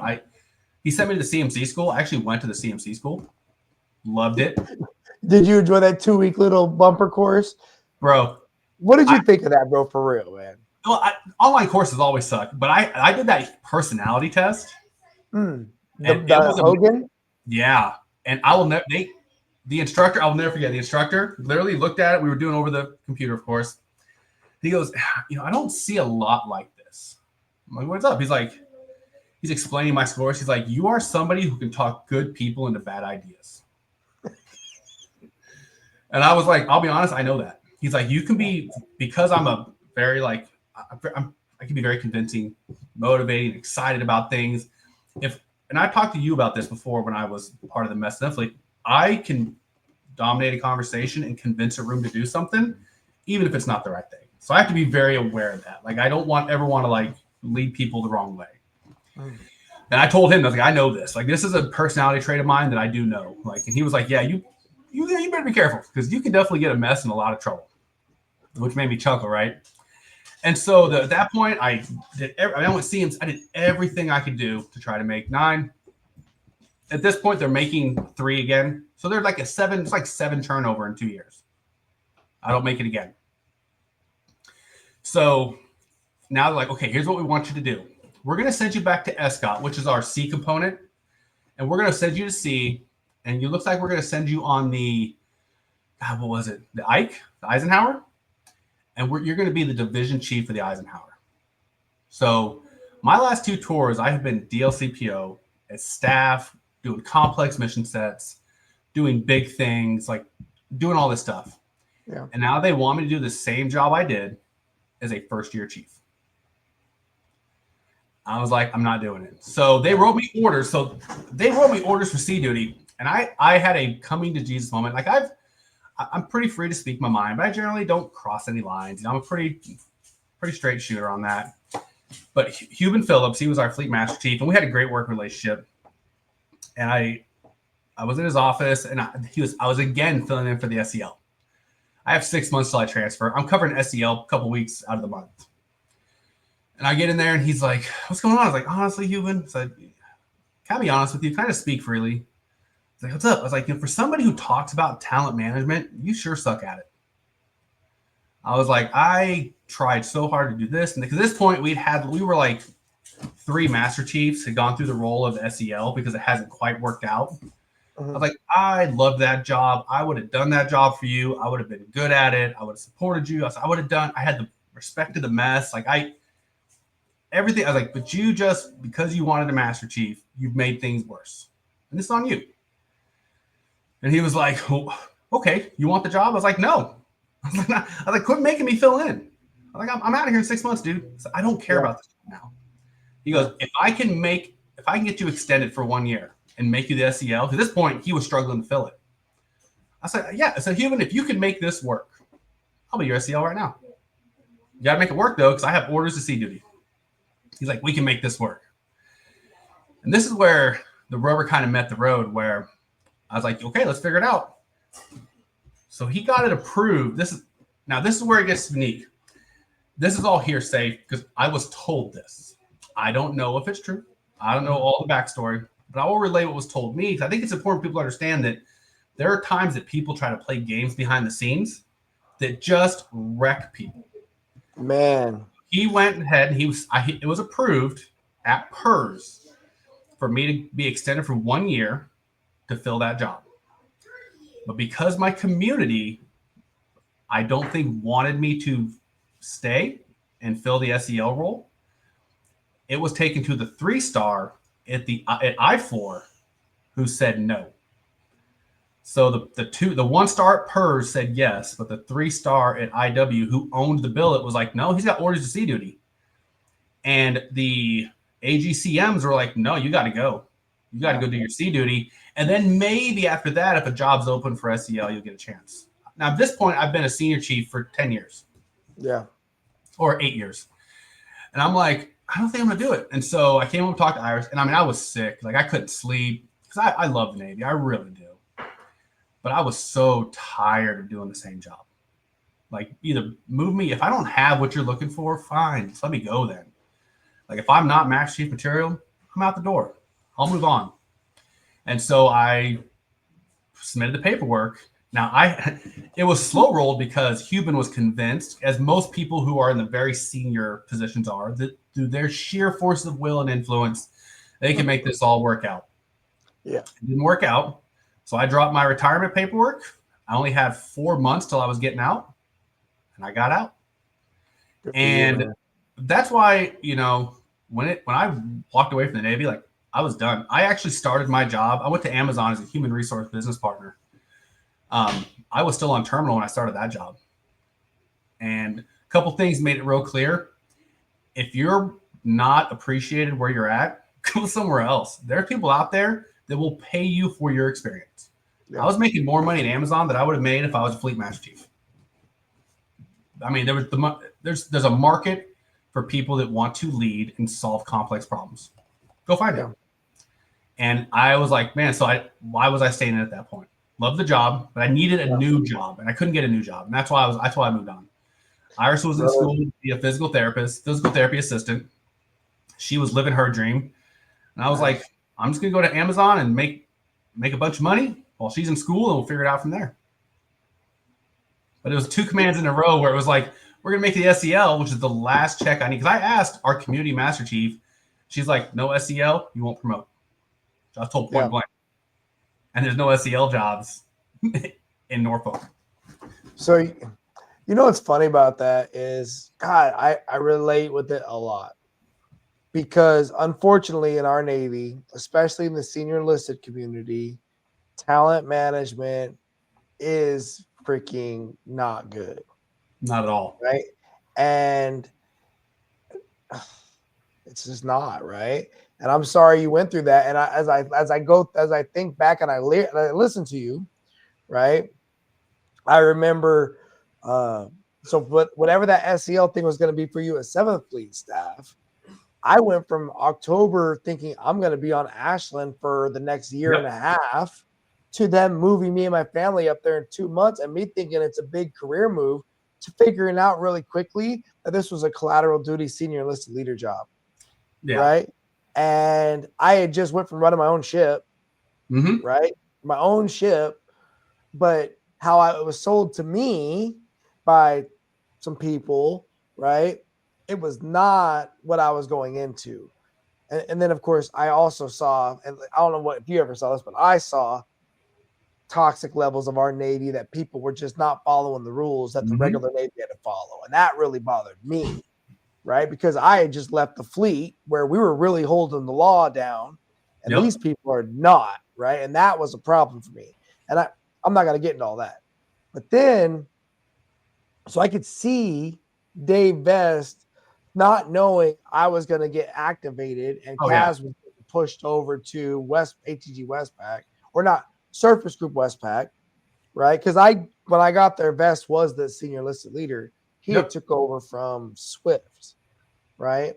And I could see how all of that possibly threw them for a wrench, because they were also everyone's trying to figure out who's going to do it. And I could see also Master Chiefs not wanting to be the senior enlisted leader, not at all, because you're just Toby's little freaking guy, right? Anyway, and then I could see you going to 2nd Fleet, and it being a new organization, and I could see your community possibly not paying that position the level of respect, Oh, or no. even if the AGCS billet on the 7th Fleet staff, do you think they respected those billets enough for like No. the AGCS? Exactly, right? This- That's my other This is problem, a right? really big So- problem. So That's my problem. yeah, Because in their mind, you got to be a senior enlisted leader of an AG building, Mhm. of an AG community. So even if you would have been the senior enlisted leader of those staffs, that I don't think it would have mattered to those AGCMs that sat the board. And I will tell you, when I sat the board, we're on those panels. We always would look to the guy in the rate at the end of the whole thing and be like, all right, bro, you're the guy. Like, we could sit here and bicker back and forth, boom, boom, boom. But I used to always say, like, one of the guys said on my board is, I'm not making 3 MCSs. I'm making DCCSs. I'm making EMCSs. So if you as a chief that went into that collateral duty program, that special program, thinking that was going to make you a senior chief, you better have a whole bunch of other things. Yeah. Which is why I think those programs need to be their own rate. Like if you're going to be a 3MC, that needs to be a rating conversion, in my opinion, because you're out of your rate. I think that those AG Master Chiefs, unfortunately, Mike, just hearing the story, I don't think it would have mattered even if you were the freaking senior enlisted leader, bro. I don't think them guys, they were freaking, they wanted, for whatever reason, you weren't doing what they thought you should be doing as an AGCS. Which is, And I'll be honest, looking back now, I appreciate not making it because my life has been, it's just been significantly better when I stepped away. Yeah. You know, I've never once, you know, and that's something, you know, so me and Zoe, right? So I know Zoe almost went to the CMC program, and me and him talked about. Did he tell you about my conversation with him? No, I want to hear it, but hold on. So I want to hear it. Zoe he got picked up. Oh, I know. I never forget. He contacted me, and he told me what was going on. And he's like, "What do you think, bro?" I was like, "Bro, fuck it. You got to retire, dog." Nope. I said, I don't believe you should stay Navy any longer as an HMCM and fight to stay in longer because you dropped the package to go into the program, and now you say you don't want to do it. My instincts say you need to walk away, but I also believe you should walk away because we both know they can make this happen. They don't got to make this so damn complicated. Yeah. And you're getting jerked around by another Master Chief, bro. Like our detailer is a Master Chief, right? You're not some one-star admiral detailing all the CMCs. It's another Master Chief, right? That was my problem when I retired. I was getting sick of other Master Chiefs in my mess, picking and choosing what I was going to do with my life. Yep. Right? When I don't have a say-so. And so let me hear that other conversation you and Zoe, bro. So Zoe had come, at this point, I'm working at Amazon, loving the job, loved working there. Yeah. And Zoe had come down to do some kind of thing in Virginia from UMed. And he's like, hey, let's get together. I said, sure, no problem. And so we get together. He's like, hey, I applied for CMC. And I was like, you're a moron. I was like, why would you do that? And so he was like, well, you know, I have more to give. Because you know Zoe. Zoe is a giver and just a phenomenal human being. Yep. I have more to give. I want to support the Navy. This is what I want to do. I have goals. And I was like, bro, here's what's going to happen. Because it just had the OSCS who made OSCM at our command, its second fleet, had applied to go CMC. Same thing happened to her. She's like, she had a special needs son. And they were like, well, you can geo-batch. Like, okay. So she turned it back in and walked away. She's like, I'm going to retire. So I told Zoe, like, they're going to jerk you around. I explained the situation to him that it happened to this other OSCM. They're going to tell you need to go to some recruiting district somewhere, or you're going to have to go be on a small boy on the other side of the world, even though Jules, his wife, is doing phenomenal things at the hospital. And they're going to basically make you trash because everyone has to do it, right? Which that's not even true. Yeah. And I was like, let me be honest with you, buddy. Like, your kids are never going to carry you or a command master chief. They're going to carry you miss soccer practice, but they're never going to carry. Your kids are too young. Like I've got a 7-year-old. He's never going to care I was in the Navy. It's cool, but it's never going to be a thing. I was like, but they're gonna remember where you weren't there because you were helping a sailor on the ship. Because though me and him used to get into it a little bit about like he would put in 18-hour days. That's who he is. And I'd be like, you are going to kill yourself. You're going to take time away from your family. You don't have work-life balance. Yeah. So the Navy is, and you go CMC, it's going to be worse. It is. Like 100%. 100%. And I was like, it's going to be miserable. 100%. And And so there's no compensation for it, right? None. yeah, none. So I was like, and I was like, Zoe, and this point, I'm making more money than he ever would have made in the Navy. I was like, Zoe, let me tell you what my compensation package is. And I laid it out, and he was like, really? I was like, yeah, bro. And that's my first year. It goes up from there. And so I was like, there's opportunities. He's like, well, if they jerk me around, I'll have to think about it. And he sent me some of the conversations he was having, and I was like, oh, almost like I told you. Yeah. You were gonna get treated like garbage because I just saw it. And at that point, it was funny. I got a message from Jules. It was like, thank you so much for telling him to get out because, he even said when he did his retirement speech, he was like, probably would have stayed in if I hadn't had. He could pointed to me like, this is with BUMED. So all the BUMED leadership's there. Appreciate Mike for convincing me to get out. And I was like, I just pointed out, I'm like, you're 100%. Now he's gone. He's doing great things. And you can see he's living life with his kids. He's doing these fun things, and I can get it. If there is no shame or no dishonor, if the Navy's working for you, then do it. Live it to the fullest. Yeah. If it's not, you can get out, and you can find there are opportunities to do other things. 100%, man. 100%. I remember thinking, I thought one day, I was always early at everything. I made chief early. I made senior chief early, master chief early, CMC early. Why the hell am I going to wait to retire like everybody else late? Like, I would much rather have a little bit of control. And, oh, by the way, I had seen behind one too many curtains. Oh, yeah. Saw how bad it was. I mean, even up until, I've got guys lined up on the show who, what's funny is when they tell me what they want to talk about, but they all want to wait till after they retire to talk. Oh, yeah. Right. And I don't give a damn. They all know I don't give a damn. I never have. I've always said the truth, and not everyone wants to hear that. Right. But it's not about protecting the brand. Protecting the brand is by being honest about what the hell's really going on and not covering it up for people. Right. And so when Zoe filled me in on what was going on with his detailing, I'm just like, they're trying to give you a 3-port home port shift to get to an FD&F ship because you and your wife want to go back overseas. Meanwhile, they can't fill ships right now in 7th Fleet because you had a guy like Zoe who would have stayed overseas consecutive tours, right? Mm-hmm. But you let some Master Chief play God with his career and say, well, you got to do this. Yep. What? No, I don't. I can retire instead. And what I really feel bad for is when the guys drop packages and they're not at 20. Oh, yeah.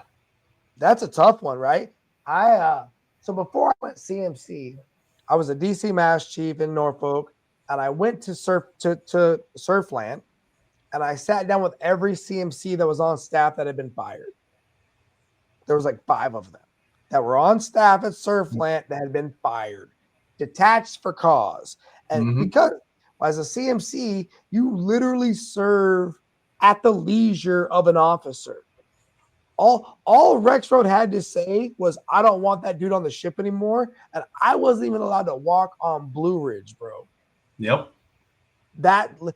Because he knew the sailors liked me and he did not want them to see me because he knew they valued me. And it was so powerful when I left the ship and they rung me off and all those chiefs went down there and saw me off. That meant more to me than anything else. And the connections I've kept since then. But all it took was that one man, right? Yep. To decide he did not want me to come back, even though I remember when I don't know how much you knew about that whole situation, but that was a sour taste in my mouth as a CMC, bro. A lot of it played out after I left, but at that point, I was still chatting with Zoe quite a bit, so I knew how you were getting railroaded. It was tough, bro. And then, and I try not to put too much on him because he was a very by the book guy, right? Even though I think they got the book wrong. It was more about clearing room for Haka and for his guy, which is what it was really about. That's yeah. what it was. That's what it was really about, right? It was about Haka didn't want me to be there because he thought I was too young and he didn't like my energy. That's what it really was about. Because I would tell him I didn't agree. I Yeah. don't agree. We're both Master Chiefs, and where I come from, we can go down the mess, and I could say, no, I don't agree. This is crap, right? There you go. And then later on, I also got an officer in my career that was just, just not healthy. But I already dropped papers by then. So I saw that as well. So I don't blame you for any of the ways you're feeling. I think you're 100% valid. I think you're spot on. And like you, I tell people that ask me, because I still talk to plenty of folks, is if it still works for you and your family because the choice of duty location, because you want to stay, because that's where you want to live, that's great, right? I did not want to live any longer in any of those fleet concentration areas, nor did I want to play freaking reindeer games with any of these leaders that could Oh just yeah. fire you one day. I don't know. Yep. So are you still with Amazon or no? No. So I was at Amazon doing the thing. It was busy. Like, so as a human resource business partner, your job is to manage the managers. But I remember 1 month fired 1,000 people 1 month. Like that's how busy you get, right? You're going and doing the investigations. When you're HR, like it is a significant amount of authority and influence you have. So I loved it. I mean, I loved the job. But at one point I'd come home late. They had me working like a 2 to 11 shift for a few months to try to Yeah. help fix the night shift because it was pretty messed up. Yeah. And I come home one night and Iris is sitting at the table studying for school, half asleep. I mean, she's raising the boy. At this point, she is school all day, raising the boys in the evening, dinner, all that stuff, and studying until midnight, getting up at 4 to study because she's just killing herself. And I was getting a little frustrated at work because, it doesn't matter whether it's, private or military, the staffing is never what it needs to be because the company wants to save money. It's the same thing in the military and the private sector. Right. So we were short staffed by about 3 people in my position, and the HR manager had left. So it was a grind. Didn't mind the grind, but I'm like looking at my wife who's just doing everything. And I was like, why am I doing it? I mean, so my 10-year-old son is autistic, right? So I have this overwhelming anxiety and fear of what happens when I'm gone. Yeah. So I'm like, how much money can I make to make sure he never has to work if he can't work? Think it's all going to be okay, but you just don't know, right? Yeah. So I mean, I was stocks and buying. All I'm doing is investing. So I want to make sure my son's okay. But then I'm like, okay, what I'm investing my time to make money, hoping it can be better. What about I invest my time into my family to get him more prepared to be independent in life? And so I came home that night and I looked online at a job posting that I had looked at before to be a weather forecaster for Naval Base Oceana. And it's 1 day a week. I work from Sunday 6 p.m. to Monday 6 a.m. That's it. And I just do weather forecasting, which I've always loved. But I do it that one evening shift. I get home in the morning. I get the kids on the bus to school. And then they go to school. I take a nap, and that's it. And so I've been working part-time like that now for about a year and a half. And initially, it was hard to slow down because I'd gone from the Navy to Amazon, go, to where I had some like anxiety because I was like not getting enough stuff done. I should be going, I should be working. I should have my day filled with meetings and this and that. Yeah. But I kind of stopped doing that. And what I would do is I would get out my planner for the week. And instead of writing 10 things a day to do, I write one thing a day that I have to get done. And I invest my time into that one thing a day. Now, over time, I've added it. Now that I've taken over as head coach of wrestling program and coaching soccer, I've taken over like all the stay-at-home parent stuff. Like I do the cooking and I do the cleaning, even though it's not great. My wife will tell you, but I do the best I can. I straighten, she cleans. It's a huge difference. I still don't know the difference, but it's been very clear to me that I don't do it good enough. But it's just, I became the take kids to appointments and do all that stuff. So it's much more fulfilling. I still have to deal with the anxiety of like what happens when I'm gone financially. As a provider, you always wonder that. Yeah. Luckily, I've got my daughter Danae, who's a rock star, and my son Riker, who's going to be great and be independent, so that if Gunner needs somebody to help him out, they're going to be there. But I just had to really shift, like, where am I investing my energy and my time? And it wasn't Amazon making money, and it was great money. But looking back, that probably wasn't the best investment of my time. Since then, Gunner's doing much better with school and everything because, I work with him a lot and coach him on things, and I spend all the time on that. And it was a difficult transition initially, but honestly, it's paid dividends in the future. So just identifying where to invest my time. Very cool, man. Happy for you, bro. I'm glad that you're through the other side. That transition is scary as hell for people. Oh, yeah. And I tell people now that I'm on the other side of it, like you are, it's like, brother, it wasn't that hard. Like, it really wasn't. And I remember when I was retiring, I was looking at different jobs and whatnot. And I was talking to USAA, and it was a good paying job. And I remember Eric was like, Gary, but if you take that, they're going to want you for good paying job time. And you're retiring. And I started doing this high school job. This is way better, man. Just so much better. So I really I think that's a smart move strategically for you. Investing in your family is never going to be a bad idea, bro. Yeah. Sure. It's been much better. Yeah.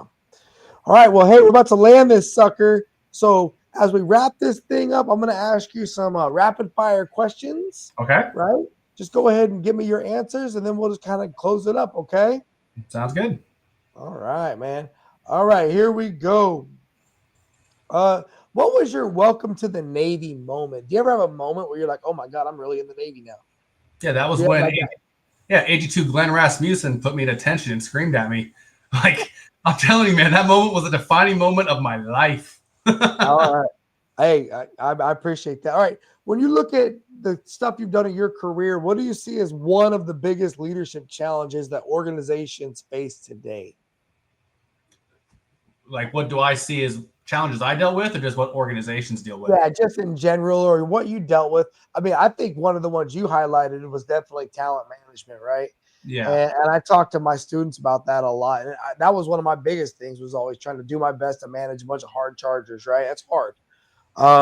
But what else is there any other leadership challenges that you've seen out there that you think organizations just consistently are facing across the board? Well, I mean, the easy one is manning and staffing and funding. But honestly, because we have the same problem at Amazon, it doesn't change whether you're in the private sector or you're in the military. But really, I would say it's lack of education on how to manage those problems. Everyone says those are problems. Very few people invest the time and effort to understand how to address those within the system they're in. So lack of understanding on how to address issues. Usually the issue can be fixed. The problem is nobody knows how to request the help the correct way with the right forms to the right people to get what you need. So I think lack of administrative and like programmatic education is that's something we dealt with at Amazon too, is the massive company to the point where you're getting like hundreds of thousands of dollars every Christmas to give out gifts to like the people that work there. And it's like, how do you ask people this stuff? Like, how do you get this going? So lack of programmatic knowledge is probably one of the biggest challenges most leaders will face and not even know it's a problem. Tracking. I agree. Institutional technical expertise, baby. You got to understand the bureaucracy you're a part of. Mm-hmm. Now, you've now raised a daughter to adulthood and you're raising two other children. How would you best advise parents to leverage leadership skills when raising teens? So don't force it, honestly. So I have found that most people want to do good things. If you just apply gentle pressure, slight shifts in direction, they'll get there. When you start trying to force it, it's when it gets a little harder. So I think that's what, honestly, like, don't overdo it. People have been parenting, like, especially in today's society where it's like you're scared all the time because you see everything on the news, something can happen. People have been raising kids since the beginning of time. Yes. Just if you just let it happen. Don't try to force it. Let it happen. If something goes sideways, course correct a little bit, but honestly, just don't overdo it. Most Most kids Don't will be overreact. just fine if you just get out of their way. Yeah, don't overreact on everything. Okay. Yeah. What piece of advice would you give to somebody who's in an organization and they're struggling, right? Like kind of how you were, where you were like, I feel like every time I feel like I'm getting lined up for a position, either I'm getting blocked or it's getting removed or someone's changing the goalpost, right? Someone's Yeah. freaking changing the goalpost and it makes it unfair. And that's one of my things that I hate the most. I hate when it's not fair. I don't mind playing a fair game, but when I feel like it's rigged, then I got a problem, right? And that's one of my things. What would you give as advice to somebody who's going through stuff like that? Two things. One, identify a goal you're going to get, and identify a finish line. Whether you're in the Navy or in a professional setting like working at Amazon or Serco or what like that, you can get out. Like you don't have to stay around. Don't feel trapped by a job. Just leave. Yep. So that's something. Honestly, if you're working for the private sector, you shouldn't work for the same company for more than 3 to 5 years. Because if you work at the same company, they'll pay you as an internal hire, and it's significantly less. Right. So for anybody that hears this, like switch jobs with companies, because if you're an external hire, you make a lot more money. So if you're working, especially once you're retired, if you don't like what's going on, apply somewhere else. Take your talent. In the words of LeBron, take your talents to South Beach. Go somewhere else. You're a talented individual. Somebody who did the hiring process for a lot of managers at Amazon and did the interviews. If you're military and you can articulate yourself well, I'll hire you. Yeah. What's funny is my first year doing this ROTC job, it was me and another instructor that got hired together. And I was going into work one morning. He texted me. He's like, hey, my letter of resignation on my desk. I quit. I got a job teaching somewhere else. Yeah. And I was like, what? We can do that? Like, what? Yeah. And I mean, God bless, good luck, good things to him. But that changed my whole thing because I'm all the way invested on these kids in this program. And I'm a team guy. I like to commit. Yeah. But when he quit, I was like, but there's always the choice to just go do something else. And it's not like you're locked in forever. Yeah. All right. We're back on the ship. It's the weekend. Are you looking forward to pizza or the wings? Oh, the wings. Okay, the wings. All right. You either got the birthing cleaners or the working party, bro. Which one do you want? Working party. Yeah, baby. Go hump some of those boxes. Yeah. All right. We're going to watch a movie in the shop. It's either going to be a De Niro movie or a Pacino movie. Which one would you like? Oh, probably going to watch Heat so I can watch both of them. I've heard that one before. Heat. I can watch both of them. Okay. So looking back on your career, what was your favorite duty station? Oh, it's by far Texas. Texas. Actually, I would say Texas and 7th Fleet. Texas really formed who I was and how much I love the Navy. 7th Fleet because, man, that's a hard job. That's big, complex problem. Doing the Commander Freitas, now Captain Freitas, working with her out there. We did some cool stuff, and I enjoyed that. And plus, you got to go on Liberty in Japan, right? Bro, that first deployment when we went to 11 ports in 4 months. I mean, that was a Carnival cruise. That was not. Was it really? Oh, it was crazy. Yeah. Brother, I hit Korea, and that was all. I'm glad you made it all. Okay, so if you had the chance to talk to somebody that was going at bat again, would you recommend they do overseas tour or stateside tour? Honestly, it's what do you want?